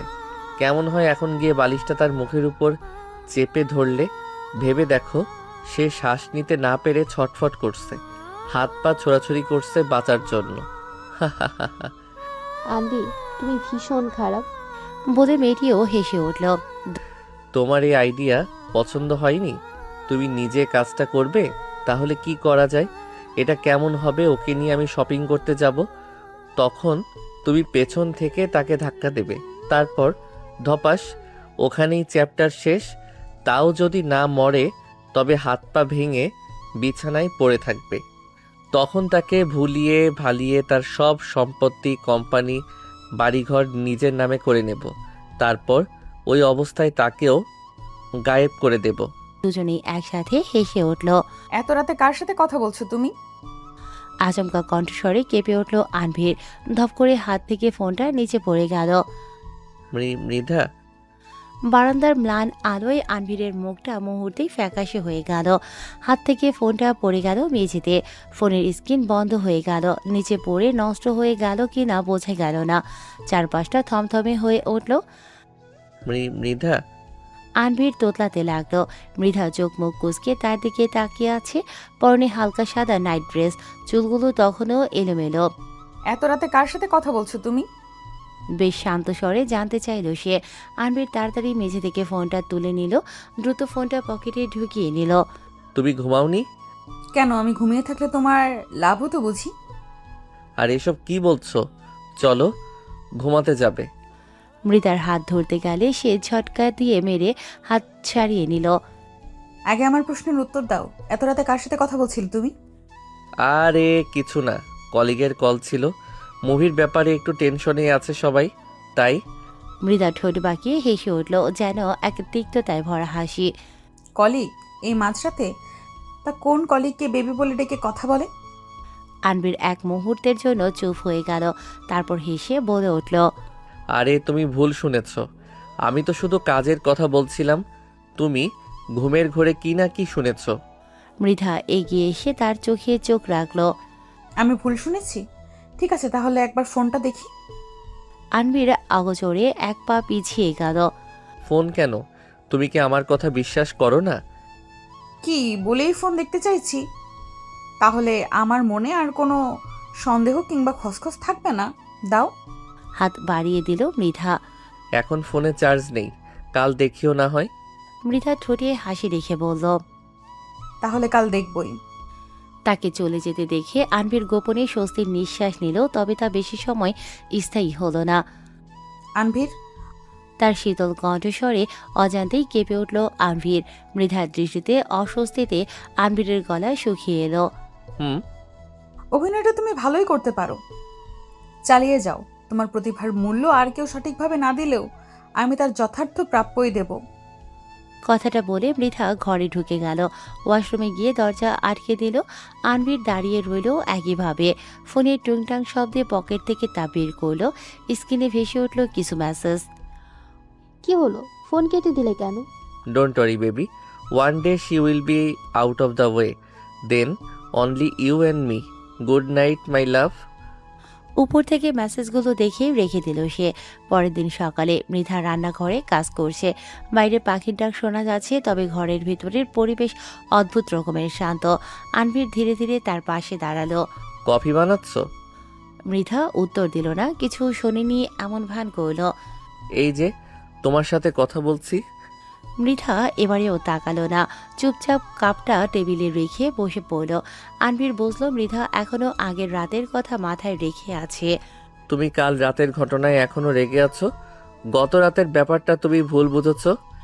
মৃধা হাত উঁচিয়ে তাকে থামিয়ে দিল, কণ্ঠস্বর কড়া করে বলল। মিথ্যে শোনাতে হবে না আনভির, আর কোনো অজুহাত চাই না। তুমি বালিশ চাপা দিয়ে শাসাটকে ফেলবে বলেছ না? এটাও কি খুব ভুল শুনেছি আমি? তোমার কি মনে হয় আমার কানের সমস্যা নাকি মাথায় সমস্যা আমার? সে বুঝতেও পারেনি মৃধা এসবও শুনেছিল। সে বাইরে নিজেকে স্বাভাবিক রাখার চেষ্টা করলো। আরে তুমি ওসব সিরিয়াসলি নিও না তো, ওসব তো মুভির সিন নিয়ে কথা বলছিলাম আমরা। মৃধা যেন থমকে গেল, অদ্ভুত দৃষ্টিতে তাকালো আনভিরের দিকে।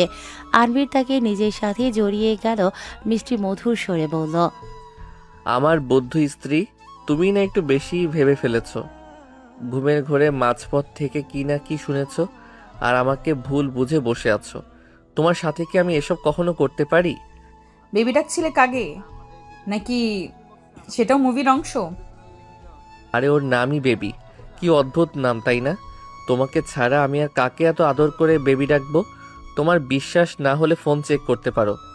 বলতে বলতে তার দিকে নিজের ফোনটা এগিয়ে দিল আনভির। মৃধা ফোনটা নিতে গিয়েও হাত ফিরিয়ে নিল। তোমার উপর আমার বিশ্বাস আছে। আনভির হেসে তার মাথাটা নিজের বুকে ঠেকালো। তার অগোচরে মৃধার চোখে জল জমে গেল। এদিকে মৃধার আড়ালে আনভিরের ঠোঁটের কোণে ফুটে উঠল দ্রুত হাসি। হয়তো আসলেই সবকিছুর ইতি টানার সময় ঘনিয়ে আসে। ম্যাম, আপনার কি শরীর খারাপ? উদ্বিগ্ন স্বরে জিজ্ঞেস করল রুহিন। মৃধা স্বাভাবিক স্বরে বলল, না, ঠিক আছি আমি ঠিক আছি রুহিন। রুহিন চুপ করে তার দিকে কিছুক্ষণ তাকিয়ে রইল, তারপর ধীর স্বরে বলল, কিন্তু আপনাকে দেখে তো তা মনে হচ্ছে না। আপনার চোখ মুখ ফুলে আছে, চোখের নিচে কালি পড়ে গিয়েছে। কোনো সমস্যা হয়েছে ম্যাম? যদি চান আমাকে বলতে পারেন। তুমি টেনশন করো না। রুহিন এক পা এগিয়ে এলো, চিন্তিত স্বরে আবারও বলল, কথাগুলো বলে আপনি হয়তো আমাকে এড়াতে চাইছেন, কিন্তু আপনাকে আমি অনেক দিন ধরে চিনি। আপনার চোখ মুখ বলছে নিশ্চয়ই কিছু নিয়ে চিন্তিত। আপনি সবসময় সবার পাশে থাকেন, সবার কথা শুনেন, সাহায্য করেন। আপনার কষ্ট কারো সাথে ভাগ না করেন, তাহলে তা শুধু আপনাকেই ভিতর থেকে ভেঙে দিবে। মৃধা আগের মতোই শান্ত স্বরে বলল, সব কথা তো সব জায়গায় বলা যায় না রুহিন, আমি ঠিক আছি। আমাকে না বলুন, মৈত্রী ম্যামকে জানান। কাউকে কিছু বলতে হবে না, তুমি যাও, বাকি কাজগুলো কতদূর এগুলো দেখো। আর কিছু বলার মতো পেল না রুহিন। হতাশ হয়ে কেবিন থেকে বেরিয়ে এলো। রাত প্রায় 12টা। আনভির ড্রয়িং রুমে একা বসে ল্যাপটপে কিছু করছিল। হঠাৎ তার মেইলে নোটিফিকেশন এলো। তা খুলতেই স্ক্রিনের উপর ভেসে উঠল কিছু ছবি, যা দেখে তার চোখে মুখের ভার পরিবর্তন হয়ে গেল। আনভিরের নিঃশ্বাস আটকে আসছে, যেন গলা শুকিয়ে এসেছে তার। অসম্ভব, এগুলো কারো কাছে কিভাবে গেল? কিছু সময় পর অচেনা নাম্বার থেকে মেসেজ এলো। মিস্টার আনবির, আপনার এই ছবিগুলো যদি মিডিয়ায় পৌঁছে যায় বুঝতেই পারছেন কি হবে। আপনি এমনিতেই আলোচনায় আছেন। আপনার সিনেমা রিলিজের সময় ঘনিয়ে আসছে। কেরিয়ার যদি প্রিয় হয়ে থাকে তাহলে ভালোই ভালো 2 দিনের মধ্যে 70 লক্ষ টাকা জোগাড় করুন।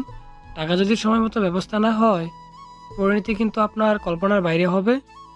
মেসেজটা পড়ে আনভিরের বুক কেঁপে উঠল, গলা শুকিয়ে কাঠ হয়ে গেল। মনে হলো সে জনম জনমের পিপাসায় ভুগছে, তৃষ্ণা বুঝি তার প্রাণ চলে যাওয়ার উপক্রম। কে হতে পারে? কিভাবে এসব ছবি পেল? বিড়বিড় করে সে। এরই মাঝে আবারও আরেকটি মেসেজ এলো। ভাবছো কারো কাছে সাহায্যের জন্য যাবে? পুলিশের কাছে যাবে? যাও, তবে মনে রেখো, একবার খবর বেরিয়ে গেলে মিডিয়া, সোশ্যাল মিডিয়া সব জায়গায় এগুলো পাঠিয়ে দেব। তোমার নাম ডাক তোমার প্রিয় না হলে যাও। আমি তো ভুলেই গিয়েছিলাম তুমি যাবেই বা কার কাছে। কাউকে বলার মতো সুযোগটাই যে তোমার কাছে নেই। 2 দিন সময় দিলাম, কিভাবে কি করবে ভেবে দেখো। সময় মতো কাজ না হলে ছবিগুলো তোমার স্ত্রী মৃধাকে সবার আগে পাঠাবো। আনভিরের গলায় শুকিয়ে গেল। সে ফোনটা টেবিলে ছুঁড়ে ফেলে দিল। মাথা ঘুরছে তার। সব শেষ হয়ে যাবে যদি এসব ফাঁস হয়। মুভি রিলিজের আগে আবারও কিছু বের হলো, কেলেঙ্কারি হয়ে যাবে, সব শেষ হয়ে যাবে। চিন্তা করতে করতেই রাত পার করলো আনভির। মৃধা মাত্রই ফ্রেশ হয়ে বেরিয়ে এসেছে। আনভির সোজা তাকিয়ে বলে বসলো।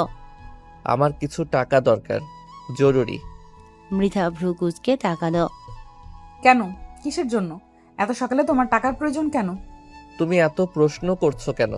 প্রয়োজন বলেই চাইছি, তাড়াতাড়ি দাও। কত টাকা? 60 লক্ষ। মৃধা তাকে পাশ কাটিয়ে ড্রেসিং টেবিলের সামনে এসে দাঁড়ালো। এতগুলো টাকা দেওয়া আমার পক্ষে সম্ভব নয়। আনভির দাঁতে দাঁত চেপে ধরলো, রাগী স্বরে বলল। তুমি আমাকে বিশ্বাস করো না তাই না? সামান্য কটা টাকার জন্য তুমি আমার সেই এরকম করছো? মৃধা নির্লিপ্তভাবে জানালো। বিশ্বাসের কথা এখানে নয় আনভি। এতগুলো টাকা তোমাকে আমি দিতে পারবো না। কোম্পানির অবস্থা এমনিতেই ভালো নয়। যা টাকা আছে তা দিয়ে নতুন প্রোডাক্ট তৈরি করতে হবে। ক্লায়েন্টকে প্রয়োজন থেকে বেশি প্রফিট অফার করতে হচ্ছে। কোম্পানির এতগুলো মানুষ, তাদের বেতন সময় মতো দিতে হবে। ব্যাংকও আমার অনেকগুলো কার্ড বন্ধ করে রেখেছে। আমাকে সবার কথা চিন্তা করতে হবে আনভির। এই মুহূর্তে হুট করে এতগুলো টাকা তোমাকে দেওয়া সম্ভব হবে না। তার কথায় আনভিরের মাথায় যেন বজ্রপাত হলো। চোখে মুখে অস্থিরতা, আতঙ্কের ছাপ ফুটে উঠল। তাহলে এখন কি হবে? এতগুলো টাকা আমি কোথায় পাবো? আনভিরের বুকের ভেতরটা কাঁপতে লাগলো। সে ভেবেছিল মৃধা থেকে বেশ কিছু টাকা নিয়ে বাকিরা তার থেকে দেবে, কিন্তু এখন তো সব উল্টে গেল।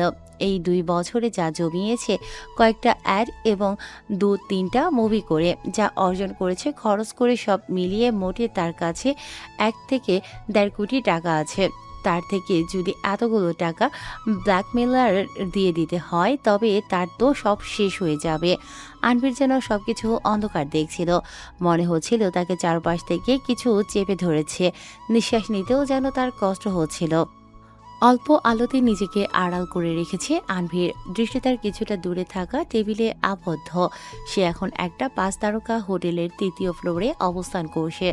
সেখানে একটা রেস্টুরেন্ট আছে যেখানে নামি দামি লোকেদের আসা যাওয়া লেগে থাকে। যেহেতু এই রেস্টুরেন্টে বড় বড় মানুষরা আসে, তাই কমন টেবিল ছাড়াও বেশ কিছু প্রাইভেট রুমও আছে। আনভির এখানে খেতে আসেনি, বরং ব্ল্যাকমেইলারকে হাতে নাতে ধরার জন্য অপেক্ষা করছে। অনেক কষ্টে মনে পাথর চাপা দিয়ে নিজের অ্যাকাউন্ট থেকে টাকা তুলেছে ব্ল্যাকমেইলারকে দেওয়ার জন্য। টাকার ব্যাগটার কথা মতো টেবিলের নিচে রেখেছে সে, তবে রেখে চলে যায়নি, লুকিয়ে আছে হাতে নাতে ধরার জন্য। এত সহজে তার এতদিনের জমানো টাকা হাতছাড়া করতে পারবে না, হতে দেবে না সে। তবে এছাড়াও আরেকটা কারণ আছে। তার মনে আচমকা সন্দেহের ছোঁয়া লেগেছে মৃধাকে নিয়ে। ইদানিং মৃধার আচরণ তার সুবিধার মনে হচ্ছে না। আগে যে মেয়ে যে সে কিছু বলার সাথে সাথে তাই নিয়ে হাজির করত, এখন এটা ওটা বলে তা এড়িয়ে চলে। সেদিন টাকা চাওয়ার পরে মুখের উপর না করে দিল। এতে আনভিরের রাগ এবং সন্দেহ দুটোই হলো। সে তো ভেবেই রেখেছে যদি মৃধা এই ব্ল্যাকমেলারের পেছনে থাকে, তবে তাকে মোটেও ছাড়বে না, ডানা একেবারে কেটে দেবে, যেন আর কোনোদিন ফরফর করার সাহস না হয়। আচমকা তার নজর এলো কেউ টেবিলটার পাশ দিয়ে চলে গিয়েছে। সেই মহিলার হাতে একটা ট্রলি ছিল। তার ধ্যান আসতে আসতে মহিলা দূরে চলে গেল। আনভির ছুটে এলো, হাত ধরে মহিলার পথ আটকে দিল।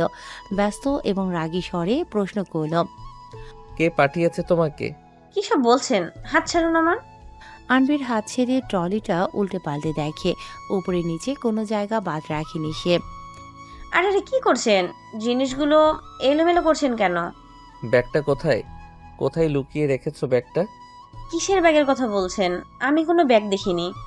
কার কথায় কাজ করছো তুমি? কত টাকা দিয়েছে সে তোমাকে? আমি দ্বিগুণ দেব, শুধু ব্যাগটা ফেরত দাও। মাথা খারাপ হয়ে গেছে নাকি? কিসের ব্যাগের কথা বলছেন? আমি কোনো ব্যাগ দেখিনি, আর না কারো কথায় কাজ করেছি আমি। আমাকে কেউ কোনো টাকা দেয়নি।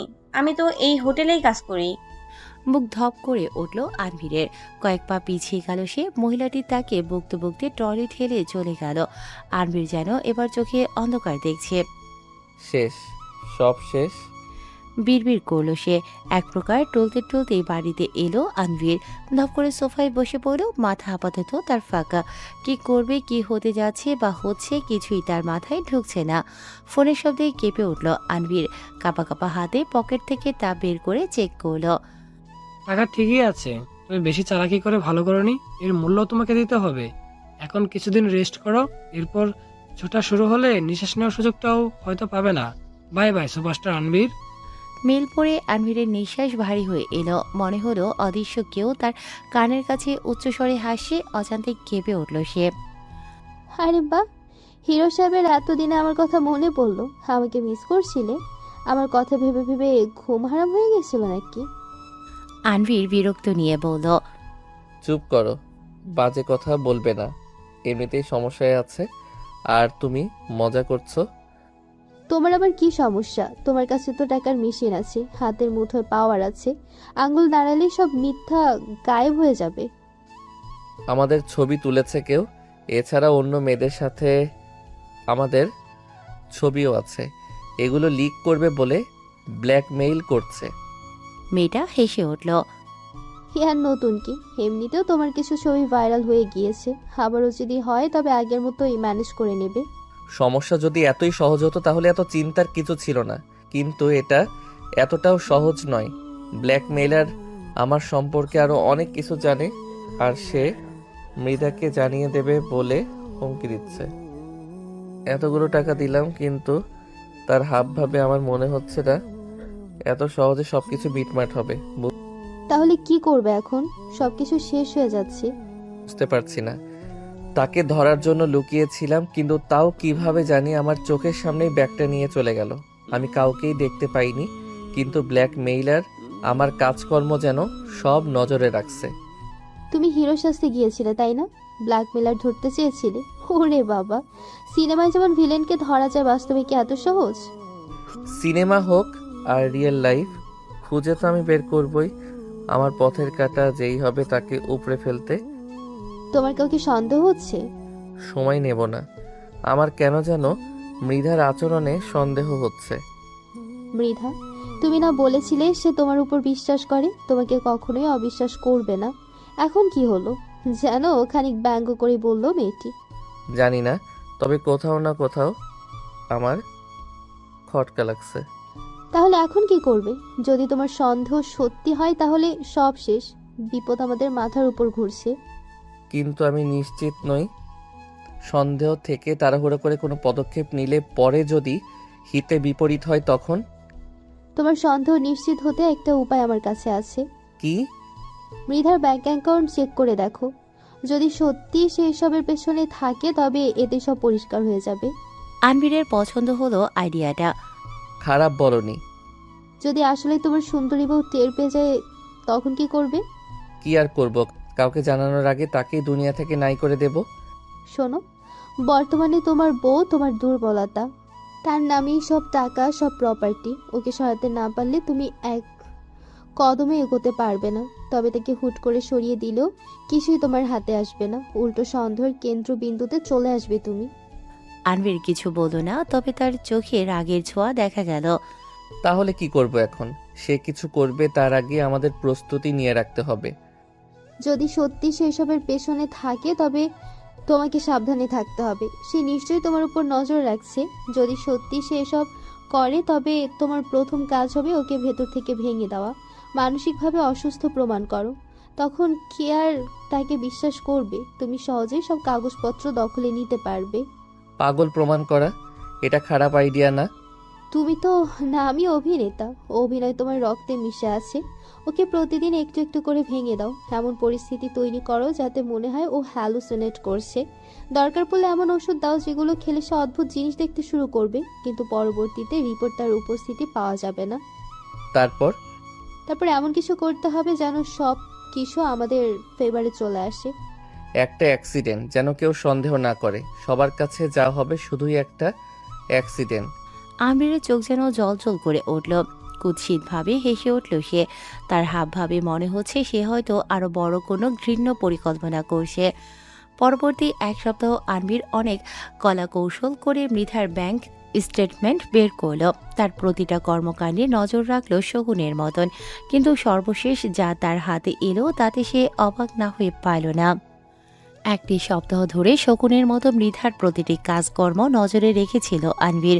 বিভিন্ন কলা কৌশলে টাকা খরচ করে ব্যাংক স্টেটমেন্ট বের করল সে, কিন্তু শেষমেশ যা হাতে এলো তা দেখে আনবির হতাশই হলো। সোফায় গা এলিয়ে দিয়ে মাথা চেপে ধরল আনবির। এটা কিভাবে সম্ভব? কোথাও সন্দেহ করার মতন কিছুই নেই। কোনো লেনদেন হয়নি? হয়েছে, তবে তার ক্লায়েন্টের সাথে। যা লেনদেন হয়েছে তার উপযুক্ত সোর্স আছে। ফোনের ওপাশ থেকে মেয়েটি বলল, আমি তো আগেই বলেছিলাম, হয়তো মৃধা এখনো কিছুই জানে না। তুমি শুধু শুধু টেনশন মাথায় নিয়ে সব প্ল্যান গন্ডগোল করে ফেলছো। আনবির ঠোঁট কামড়ে বলল, তবে যাই হোক, এবার যা করার তাড়াতাড়ি করতে হবে। ভেবেছিলাম আরো কয়েক বছর সময় নিয়ে কাজটা করব, কিন্তু আর অপেক্ষা করলে কিছুই হাতে থাকবে না। বেশি তাড়াহুড়া করলে যদি বুঝতে পেরে যায়? পাবে না। আমি ওর সামনে ভালোবাসার অভিনয় করলে ও কিছুই সন্দেহ করবে না। কি করবে তুমি? আনবির বলতে গিয়েও কেন যেন চুপ হয়ে গেল। আমি করব আমার মতো, তুমি আপাতত এসবের বাইরে থাকো। তোমার যা ইচ্ছে করো, কিন্তু আমার সাথে দেখা করবে কবে? এবার কিন্তু আমি কোনো বাহানা শুনবো না। করব কয়েকদিন পর, এখন রাখো। ফ্রেশ হয়ে স্কিন কেয়ার করছিল মৃধা। সে সময়ে আনবির একটা দুধের গ্লাস টেবিলে রাখলো, মৃধাকে পেছন থেকে জড়িয়ে ধরল। তোমার আবার কি হলো? ও মা, আমি কি আমার বউকে জড়িয়ে ধরতে পারি না? পারো, তবে কি মনে করে ধরেছো সেটাই প্রশ্ন। সব সময় কি কারণ লাগে নাকি? তাহলে আমি ঘুমাতে যাচ্ছি। আনবিরের হাত সরিয়ে দিয়ে বলল মৃধা। আনবির দ্রুত তার হাত টেনে ধরল। মৃধার প্রশ্নবোধক চাহনি দেখে সে দ্রুত গ্লাসটা তার সামনে এগিয়ে দিল। এটা কি? তোমার জন্য গরম গরম দুধ নিয়ে এসেছি। আমি তো রাতের খাবারের পরে কিছু খাই না। এখন থেকে খাবে। আমি প্রতিদিন তোমাকে গরম করে দেব। আমার ইচ্ছে করছে না, তুমি খেয়ে ফেলো। মৃধাকে বিছানায় বসিয়ে দিল আনবির। না, এটা তোমাকে খেতেই হবে। জানো না দুধ স্কিনের জন্য কত উপকারী? আর্টিফিশিয়াল জিনিস থেকেও এসব স্কিনের জন্য বেশি উপকারী। দেখো তুমি কতটা শুকিয়ে গিয়েছো। নাও নাও দেখি, করো। এক প্রকার জোর করে মৃধাকে দুধটা খাইয়ে দিল আনবির। দাঁড়াও দাঁড়াও, আমাকে দাও, আমি খেয়ে নিচ্ছি। ইচ্ছে না থাকা সত্ত্বেও পুরোটা খেলো মৃধা। আনবির পুরোটা সময় সামনে দাঁড়িয়েছিল। নাও, শেষ করেছি, এবার শান্তি। গুড গার্ল, এবার ঘুমিয়ে পড়ো। আমি গ্লাসটা রেখে আসছি। আনবির চলে গেল। পেছনে যে মৃধা তার দিকে তাকিয়েছিল সেটা সে দেখল না। অজানা মেয়েটির জোড়াজুড়িতে তার সাথে দেখা করতে হলো আনবিরের, যদিও সে চাইছিল না দেখা করতে। পরের সপ্তাহে মুভি রিলিজ হবে। কতজন তার উপর নজর রেখেছে কে জানে, কিন্তু কে শোনে কার কথা। একটা 5 তারকা হোটেলে দাঁড়িয়ে আছে দুজনে। লিফটের জন্য অপেক্ষা করছে তারা। মেয়েটা আনবিরের একটা হাত পেঁচিয়ে ধরে আছে। এই হোটেলের 2য় ফ্লোরে থাকা রেস্টুরেন্টে খাবার খেয়ে কিছু সময় উপরে থাকা প্রাইভেট রুমে সময় কাটাবে তারা। এরকমই প্ল্যান করে এসেছে তারা, কিন্তু সব সময় সব কি আর প্ল্যান মাফিক হয়? লিফটের দরজা খুলতেই থমকে গেল দুজনে। আপনা আপনি মেয়েটার হাত বাঁধন আলগা হয়ে এলো। লিফটের ভেতর থেকে বেরিয়ে এলো মৃধা। তারপর পাশাপাশি বেরিয়ে এলো এক অচেনা পুরুষ। তাকে দেখে মৃধা হেসে এগিয়ে এলো। What a coincidence. আনভির, তুমি এখানে? তোমার না কোনো কাজ ছিল? আনবির মৃধার প্রশ্নের জবাব না দিয়ে উল্টো প্রশ্ন করল, তুমি এখানে কি করছো? তোমার না অফিসে থাকার কথা? এই ছেলেটা কে? আর চোখে তাকালো সে। মৃধা হাসলো, তবে সেই হাসির উপযুক্ত কারণ আনবিরের বোধগম্য হলো না। আমি কাজেই এসেছি। ওনাকে আমার কিছু ডকুমেন্টস দেওয়ার ছিল, কিছু কথাও ছিল, তাই এখানে এসেছি। তুমি কেন এসেছো? তোমার পাশে এটা কে? কোনো সেলিব্রিটি নাকি মুখ আড়াল করে রেখে দিয়েছি? থতমত খেয়ে গেল আনবির। মেয়েটা মাস্ক আরও টেনে টুনে নিজেকে আড়াল করার চেষ্টা করল। ও আসলে ওই আমার ফ্রেন্ড, পুরনো বন্ধু আর কি। তা না হয় বুঝলাম, তবে তুমি এরকম ঘাবড়ে গিয়েছো কেন? কথা আটকে যাচ্ছে কেন? মনে হচ্ছে কোনো কিছুতে ভয় পেয়েছো তুমি। ভয়? আরে না, ভয় কেন পাবো? ঠিক আছি আমি। তোমরা বুঝি খুব ক্লোজ ফ্রেন্ড? তাই তো কাপলদের মতো হাত ধরে রেখেছিলে। আরে না, এসব কি বলছো তুমি? আসলে ও একটু বেশি ফ্রেন্ডলি, এই আর কি। ভালো, তোমার ফ্রেন্ডের মনে হয় আমাকে পছন্দ হয়নি, আমাকে দেখে নিজেকে আরো আড়াল করে রাখছে। মৃধা এগিয়ে এলো, হাত বাড়িয়ে দিল মেয়েটির দিকে। হাই, আমি মৃধা, তোমার ফ্রেন্ডের লিগ্যাল ওয়াইফ। মেয়েটি আর চোখে আনবীরের দিকে তাকালো। আনবীর মৃধাকে টেনে নিজের কাছে নিয়ে এলো। আসলে ও একটু লাজুক, সবার সাথে কথা বলে না তেমন। তুমি না বললে সে খুবই ফ্রেন্ডলি? হ্যাঁ, কিন্তু অপরিচিতদের সাথে কথা বলে না।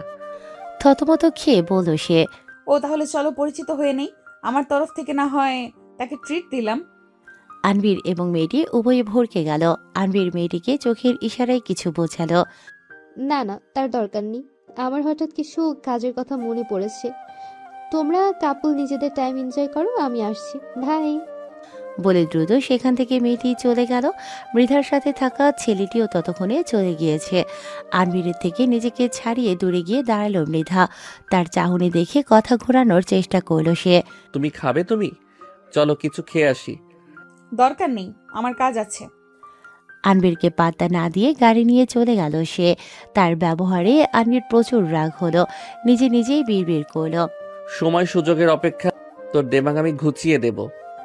আনবীরের মুভি রিলিজ হয়েছে 1 সপ্তাহেরও বেশি সময় পেরিয়ে গিয়েছে। মোটামুটি ভালোই হিট হয়েছে। টিমের সবাই বেশ খুশি। আনবীরও যে খুশি তা তার হাবভাবেই স্পষ্ট।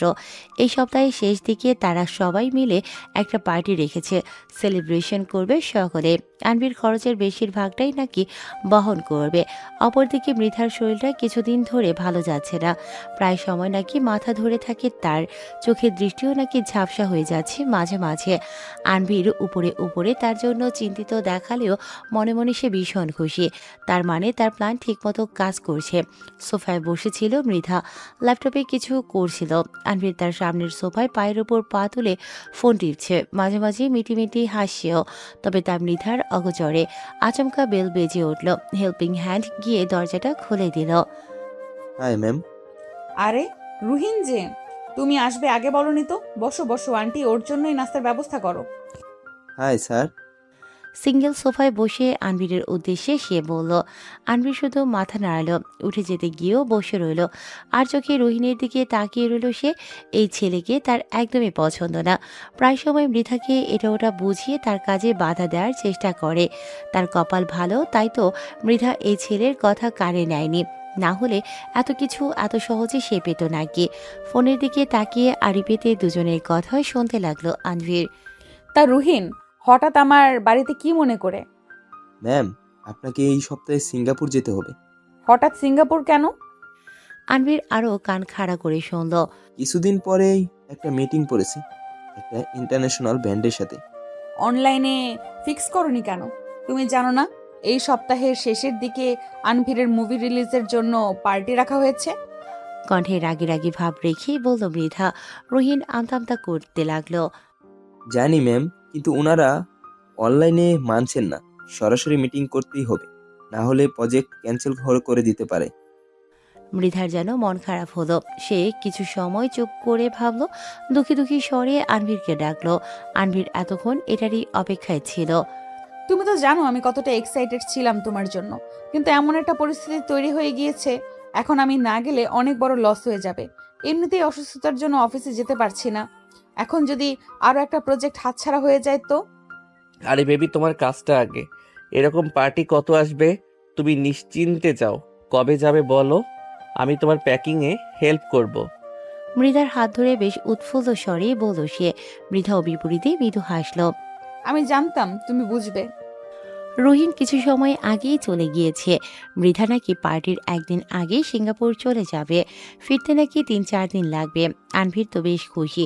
এই খুশির খবরটা মেয়েটি জানার জন্য আনভীরের তর সইল না। সুযোগ বুঝেই তাকে কল দিল, জানালো সব। দুজনেই যে খুশি তা তাদের ফোন আলাপে স্পষ্ট। তবে এরপর মেয়েটি যা বলল তাতে আনভীর থতমত খেতে বাধ্য হলো। মেয়েটি এমন একটি আবদার করলো যা আনভীরের মন না মানলেও মেয়েটি তাতে গুরুত্ব দিল না। দরজা খুলতেই চমকে গেল মৃধা, চমকে গেল তার সাথে থাকা সকলে। সকলে অবাক নয়নে একে অপরের দিকে তাকাচ্ছে। আনভির, আচমকা কারো আগমনে চমকে উঠল বিছানায় অগোছালো আপত্তিকর পরিস্থিতিতে থাকা দুজনেই। আনভির দ্রুত শার্ট পরে নিল, মেয়েটাও কোনোরকম জামা পরে নিজেকে আড়াল করল।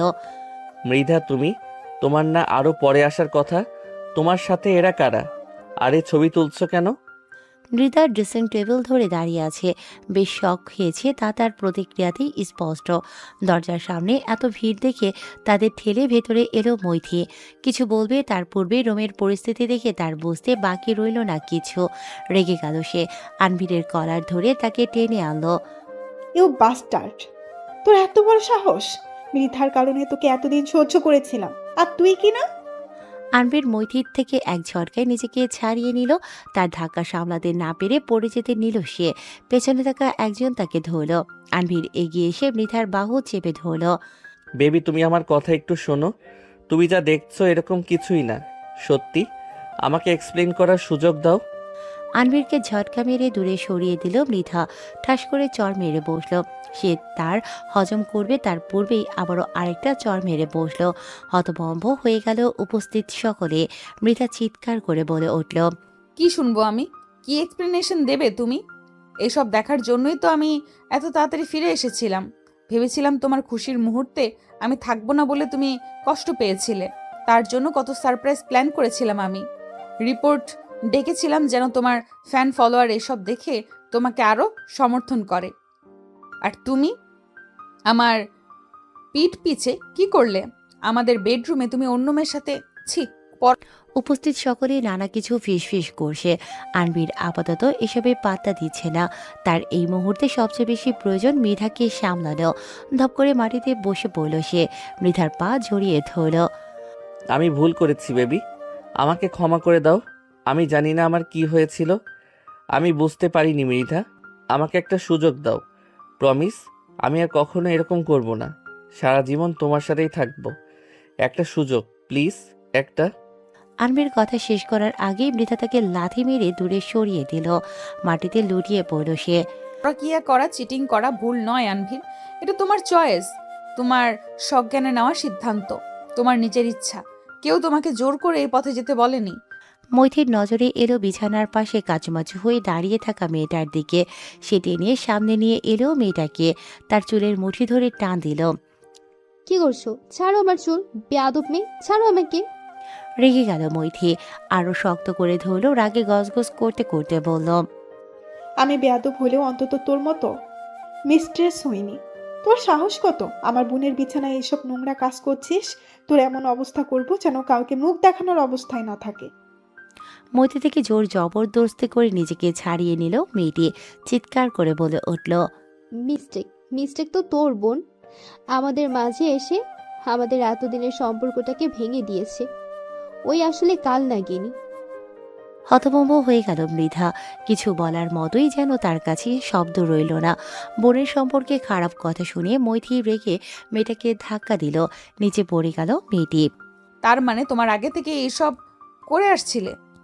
আনভির কিসের কমতে রেখেছিলাম আমি? টাকা পয়সা মান সম্মান কোনটা আমি তোমাকে দেইনি? তুমি এসেছিলে আমার কাছে, তোমার পাগলামি দেখে রাজি হয়েছিলাম আমি। নিজের কষ্টের টাকা তুমি বিনা প্রশ্নে যখন চেয়েছো দিয়েছি। তোমার সিনেমার জন্য যা প্রয়োজন দিয়েছি। তুমি যখন যা চেয়েছো তাই দিয়েছি। আর তুমি কিনা এইভাবে আমার সাথে বিশ্বাসঘাতকতা করলে? বলতে বলতে তার চোখ বেয়ে জল গড়িয়ে পড়ল। মৃধা প্লিজ আমাকে ক্ষমা করে দাও। আমি কখনোই আর এরকম করব না। আমি হিতাহিত জ্ঞান হারিয়ে ফেলেছিলাম। এই মেয়ে আমাকে বশ করেছিল, তার ছলনায় পড়ে গিয়েছিলাম আমি। তানভীর, এসব তুমি কি বলছো? বিপদে তুমি সব দোষ আমার উপর চাপিয়ে দিচ্ছ। এই মেয়ে তোমার জীবনে আসার আগে আমি এসেছিলাম। একে বিয়ে করার পরও তুমি আমার সাথে যোগাযোগ রেখেছো নিজের ইচ্ছেতে। এখন তুমি আমার উপর দোষ চাপিয়ে নিজেকে বাঁচানোর চেষ্টা করছো। এগিয়ে এলো মেয়েটি, আনভিরের হাত আঁকড়ে ধরল সে। আনবীর, দেখো যা হওয়ার হয়ে গিয়েছে, এসব এখন বাদ দাও। আমরা আমাদের মতো থাকি। মেয়েটা কথা শেষ করার আগেই আনভির তাকে থাপ্পড় মেরে বসলো। সেই শব্দে উপস্থিত সকলে কেঁপে উঠল। মেয়েটির ঠোঁটের কোনা বেয়ে রক্ত গড়িয়ে পড়তে লাগলো। চুপ, একদম কোনো কথা বলবি না। আবারও মৃধার কাছে এলো আনভির। তুমি তো বলেছো তুমি আমাকে সারা জীবন ভালোবাসবে। তুমি কি নিজের কথা থেকে সরে যাবে? আমার ভালোবাসার মূল্য তুমি দাওনি। যেখানে তার মূল্য নেই সেখানে কেন আমি তা অপচয় করব? আমার ভালোবাসা ফেলনা নয়। বেবি, আমাকে একটা সুযোগ দাও। আমাদের প্রফেশনে কম বেশি সব ছেলেরা এসবে জড়িত। আমি ক্ষণিকের জন্য ভুল পথে চলে গিয়েছিলাম। প্লিজ একবার আমার কথা শোনো। তাকে ধাক্কা দিয়ে সরিয়ে দিল মৃধা। সবাই নোংরা চরিত্রের হলেও তোমাকেও যে হতে হবে এরকম কোনো নিয়ম নেই মিস্টার রণবীর। তুমি নিজের ইচ্ছে এই ঘৃণা কাজে জড়িয়েছ, আর নয়। আমাদের পথ চলা এখানেই শেষ। যাকে অন্য নারী স্পর্শ করেছে সে আমাদের বিছানায় অন্য মেয়েকে নিয়ে আসতে পারে, তার সাথে আর যাই হোক সংসার করা যায় না। এখানে দাঁড়িয়ে থাকতেও আমার ঘৃণা লাগছে। মৃধা বেরিয়ে গেল। মৈথি তাকে আটকালো না। ঘৃণা ভরা দৃষ্টিতে আরেকবার তাকিয়ে সেও বেরিয়ে গেল। রুমে উপস্থিত সকলেই নিজের ফোনে ছবি তুলতে লাগলো। আনবীর এখন চোখে মুখে অন্ধকারে দেখছে। মেয়েটি উঠে দাঁড়ালো, হাসতে হাসতে বলল, আমাকে ফেলে তুমি এগিয়ে যেতে চাইছিলে, কিন্তু দেখো তোমার ভাগ্য তোমার সাথে বেইমানি করলো। আমি তো একা ডুববো না, তোমার ভাগ্য যে তোমার মতো বেইমান তানভীর। প্রায় 1 মাস পেরিয়ে গেছে। আজ আনভীর এবং মৃধার ডিভোর্স কেসের তারিখ। এর মাঝে আনভীর বহুবার চেষ্টা করেছে মৃধার সাথে যোগাযোগ করার, কিন্তু আজকের আগে তাকে এক পলক দেখারও সুযোগ পায়নি সে। কোর্টে মৃধার উকিলের সাথে থাকা অ্যাসিস্ট্যান্টকে আনভীরের চেনা চেনা লাগলো, তবে মনে করতে পারল না। পরবর্তীতে চেষ্টাও করল না। আনভীর ভেবেছিল কোনো না কোনোভাবে সে বেঁচে যাবে, নয়তো কেস আরও দীর্ঘ হবে। কিন্তু কেসের শুরু হওয়ার পর মৃধার উকিল একের পর এক প্রমাণ পেশ করতে থাকে। বিভিন্ন ছবি, ভিডিও, চ্যাট, তাদের উকিল বিভিন্নভাবে তাকে বাঁচানোর চেষ্টা চালিয়ে যাচ্ছে। কিন্তু শেষ পর্যায়ে মৃধার উকিল কিছু কল রেকর্ড পেশ করলো, যাতে স্পষ্ট মৃধাকে মার্ডার করার কথা বলছে আনভীর। সেই সাথে কিছু মেডিকেল রিপোর্ট, যাতে উল্লেখ আছে মৃধার শরীরে এমন কিছু উপাদান পাওয়া গিয়েছে যা তার মানসিক ভারসাম্য নষ্ট করে দিতে পারে, এবং তা আনভীরই কিনেছে তারও প্রমাণ স্পষ্ট। এত প্রমাণের পর আনভীরের উকিলও হাল ছেড়ে দিল। অবশেষে 1 ইয়ার রিং সিদ্ধান্ত শুনিয়ে দেয়া হলো। আনভীর এবং মৃধার ডিভোর্স হয়ে গেল। আনভীর মোটেও এই সিদ্ধান্তে রাজি হলো না, কিন্তু সে যা করেছে মেনে নেওয়া ছাড়া তার কাছে অন্য কোনো রাস্তা ছিল না। তাদের ডিভোর্স সেদিনই হয়ে যায়। সেদিনই অন্য আরেকজন জজ আনভীরকে মৃধাকে মারার চেষ্টা করার জন্য শাস্তি ঘোষণা করেন, সাথে বেশ কিছু জরিমানাও। সব শুনে আনভীর নিজেকে আর সামলাতে পারল না। ধপ করে মাটিতে পড়ে গেল সে। সব কাজ শেষ করে মৃধাসহ বাকিরা বেরিয়ে গেল। আনভীর উঠে তার কাছে যাবে, সে সময়টাও সে পেল না। তার দেখা পেতেই মিডিয়া রিপোর্টার সকলেই তাকে ঘিরে ধরল। তার আশার দৃষ্টিতে মৃধার চলে যাওয়া দেখা ছাড়া আর কোনো উপায় ছিল না। ফ্রিডমের জন্য কংগ্রেচুলেশন। অবশেষে এই টক্সিক রিলেশন থেকে তুই বেরিয়ে এলি। কতবার তোকে সাবধান করেছিলাম, কিন্তু তুই তো আমার কোনো কথাই শুনিসনি। ঠিক বলেছেন মৈথি ম্যাম। বসকে আমিও কতবার বারণ করেছি, এর জন্য কতবার ঝাড়িও খেতে হয়েছে। ম্যাম বুদ্ধি করে ওই চিটার থেকে এতগুলো টাকা না নিলে ওই টাকা দিয়ে সকলকে হাতে রাখতো।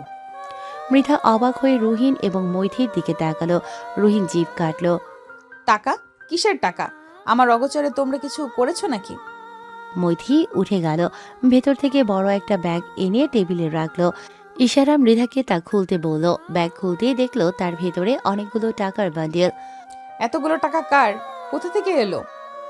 মৈথি আরাম করে সোফায় বসলো, জুসের গ্লাসে চুমুক দিল। তোর প্রাণের এক্স হাজবেন্ড আনফিরের, ওকে ব্ল্যাকমেল করে টাকা নিয়েছি। অবশ্য তার চোখে ফাঁকি দিয়ে টাকা খুলে নেওয়া সহজ ছিল না। ভাগ্যিস রুহিন সাহায্য করেছিল, না হলে আমাকে অন্য পথ দেখতে হতো। কিন্তু আপু, এটা যদি কেউ জানতে পারে তখন? কে জানবে? আমরা তো কাউকেই বলবো না, আর আনভিরেরও সাহস নেই কাউকে বলার। কাকে বলবে? টাকা দেওয়ার কারণ দেখালে সে নিজেই তো ফেঁসে যাবে। কিন্তু যাই বলুন মৈথি ম্যাম, মৃধা ম্যাম এতটা বোকা হবেন এটা আমি আশা করিনি। তিনি কোম্পানিতে কত সুন্দর সব হ্যান্ডেল করেন, ক্লায়েন্টদের মানিয়ে নেন। তিনি কিনা এতদিন দুঃখার মধ্যে ছিলেন, এটা অবিশ্বাস্য। ভাগ্যিস সেদিন তাড়াতাড়ি করে ফিরে এসেছিলেন, না হলে না জানি আরো কতদিন ম্যাম এই চিটারের সাথে থাকতো। কত বড় ক্ষতি হয়ে যেত ম্যামের। একেই হয়তো বলে লাভ ব্রেভ, প্রেমে অন্ধ হয়ে যাওয়ার উদাহরণ। প্রেমে কেউ অন্ধ হয় না। প্রেমের ষষ্ঠ ইন্দ্রিয়কে সজাগ করে তোলে। তা তাড়াতাড়ি হোক কিংবা দেরিতে, প্রেম মানুষকে বন্দি বানিয়ে দেয় না হয় সাইকো করে তোলে। প্রেম শুধু মধুময় প্রেম নয়, প্রেম কখনো কখনো বিষও হতে পারে। গম্ভীর স্বরে বলল মৃধা। মৈথি মজা করে বলল। তোর ক্ষেত্রে প্রেম মধুরূপী বিষ ছিল। মৃধা শুধু মৃদু হাসলো। ভেতর থেকে দীর্ঘশ্বাস বেরিয়ে এলো তার। মৃধার বাড়ির সামনে দাঁড়িয়ে আছে আনভীর। তার উকিল অনেক কাহিনী করে তাকে ছাড়িয়ে এনেছে। এত দৌড়াদৌড়ি করতে করতে তার টাকা প্রায় শেষের দিকে। তার একটা জিনিসও এবারে থেকে নেওয়া হয়নি, তাই নিতে এসেছে। সুযোগ পেলে মৃধার সাথেও দেখা করবে, কিন্তু গার্ডরা তাকে ঢুকতেই দিচ্ছে না। দেখো, আমাকে ভেতরে ঢুকতে দাও। আমাকে যে বাধা দিচ্ছ এটা মৃধা জানলে তোমাদের অবস্থা কিন্তু খারাপ হয়ে যাবে। আনভীরের কথা শুনে দুজনেই হো হো করে হেসে উঠল। তাদের মধ্যে একজন বলে উঠল। মেধা ম্যাম তোর দিকে তাকাবে? এটাও এখানে আশা নিয়ে বসে আছিস? ম্যাম তো তোকে এখন রাস্তার কুকুরের সমানও মনে করে না। মুখ সামলে কথা বলো। কি করবি বল? তোকে মেরে ফেলে দিলেও কেউ দেখতে আসবে না। রাস্তার কুকুরের প্রতিও ম্যামের মমতা জন্মাবে, তোর উপর জীবনেও না। যা তো, আমাদের মাথা নষ্ট করিস না। গার্ড ধাক্কা দিয়ে আনভীরকে সরিয়ে দিল। কয়েক মিনিট পর একজন বিরক্ত নিয়ে বলল।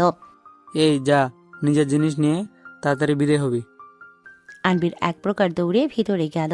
ড্রয়িং রুমেই তার লাগেজ সহ আরও তার ব্যবহারিক জিনিস পড়ে আছে। সে সেদিকে ফিরেও তাকালো না।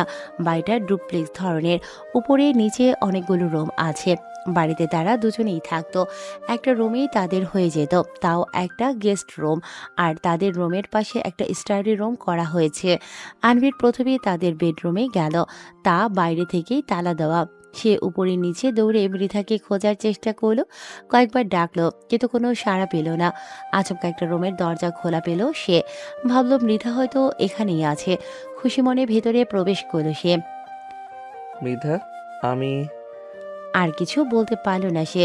সামনের দৃশ্য দেখে থমকে গেল। সম্পূর্ণ শরীর কেঁপে উঠল তার। সামনের দেয়াল জুড়ে তার ছবি। বিভিন্ন সময়ে সে কোথায় গিয়েছে, কি করেছে, সব। একসময় সে নিজের এবং সেদিনের মেয়েটিরও ছবি দেখতে পেল। টেবিলে কিছু কাগজও পড়েছিল। ছবি এবং কাগজগুলো দেখে তার গলা শুকিয়ে এলো। তাহলে অবশেষে এসেছো? আচানক কণ্ঠস্বরে আনভীরের মেরুদণ্ড বেশ শীতল কিছু নেমে গেল। ভীত দৃষ্টিতে পেছনে ফিরে তাকালো। হ্যাঁ, মৃধা হাসি মুখে দাঁড়িয়ে আছে। তার হাসিটা এখন আনভীরের কাছে অনেক ভয়ঙ্কর লাগছে। তুমি তাহলে সব জানতে? তুমি ভেবেছিলে আমাকে ধোকা দেওয়া এতটাই সহজ? আমি যদি এতই বোকা হতাম তাহলে এত বড় কোম্পানি দাঁড় করাতে পারতাম? ধপ করে মাটিতে বসে পড়ল আনভীর। কম্পনরত কণ্ঠে জানতে চাইল। তুমি যদি সব জানতে তাহলে আমাকে আগেই বলনি কেন? কেন এতদিন অপেক্ষা করেছিলে? আমাকে দেখে সবসময় হেসেছিলে তুমি, তাই না? অবশ্যই। তুমি আমার সাথে এত বড় গেম খেললে, আমি তোমাকে এত সহজে ছেড়ে দিব তা হয় কি করে মিস্টার সুপারস্টার? আমি তো চাইছিলাম তুমি উপরে ওঠো, ফেমাস হও, আমার ক্ষতি করো, তবেই না খেলা জমবে। যে যত তাড়াতাড়ি উপরে ওঠে তাকে উপর থেকে টুপ করে মাটিতে ফেললে তার থেকেও বেশি ব্যথা লাগে। আগেই বলে দিলে খেলার মজা থাকতো বলো? মৃধা এগিয়ে এলো কয়েক পা। আনভীর ভয়ে পিছিয়ে যেতে লাগলো। তোমার সাথে সরাসরি খেলাতে কোনো মজা আসতো না, উপযুক্ত প্রমাণও ছিল না। তোমাকে আমি কৌশলে হারাতে চেয়েছি, যাকে বলে আউট প্লে। তোমার চালেই তোমাকে হারাতে চেয়েছিলাম। তার চোখে মুখে ফুটে ওঠা ভয় থেকে মৃধা হেসে উঠল। আই এম সরি মৃধা, আমাকে শেষ একটা সুযোগ দাও। শেষ। আচমকা তার কথার মাঝে মৃধা আনভীরের চুলে মুঠো করে ধরল। ব্যথায় কুকড়ে উঠল সে। সুযোগ? চোখ মেলে দেখো, এখানে যতটা ছবি আছে ততবার আমি তোমাকে সুযোগ দিয়েছিলাম, ভালোবেসে তোমাকে সুযোগ দিয়েছিলাম, কিন্তু তুই বেঈমান কি করলি? আমাকে মারার প্ল্যান করলি। তোর কি একবারও বুক কাঁপলো না? চুল ছেড়ে তাকে লাথি দিল মৃধা। না চাইতেও কান্নায় ভেঙে পড়ল। যত যাই হোক, এই ছেলেটা একসময় সে সত্যিই ভালোবেসেছিল। তার জন্য নিজের সব দিতেও প্রস্তুত ছিল। কিন্তু সে কি করলো? মৈথি এত সময় চুপচাপ দাঁড়িয়েছিল। বোনকে কান্না করতে দেখে এগিয়ে এলো সে। কান্না করিস না মৃধা, এই বেঈমান তোর চোখে জলের যোগ্য নয়। বোনের কথা শুনে নিজেকে শক্ত করল মৃধা। ভাঙা স্বরে বলল। আপু, ওকে এখান থেকে নিয়ে যেতে বলো। আমার চোখের সামনে থেকে ওকে দূরে নিয়ে যাও আপু। মৈথি ফোন করে গার্ডদের ডাকলো। তারা এসে আনভীরকে টেনে হিঁচড়ে বাইরে নিয়ে এলো। তার সকল জিনিসপত্র ছুঁড়ে ফেলে গেট লাগিয়ে দিল। মৃধাকে মৈথি নিচে নিয়ে এলো, এসি চালু করে তাকে পানি খেতে দিল। কিছু সময় পর শান্ত হলো মৃধা। মৈথি অনেক ভেবে বলল, এরপর কি করবি? কি আর করব, আবারও কাজে মনোযোগ দেব। আর এখন তো স্বামী সংসার এসবের চিন্তা নেই। এখন আমি শুধু নিজের কথা চিন্তা করব, নিজের ভালো দেখব, কারোর উপর নির্ভরশীল হব না। আমি মেয়ে, আমি নিজেকে নিজের জন্য যথেষ্ট। স্বার্থপর হব আমি নিজের জন্য, নিজের সুখের জন্য।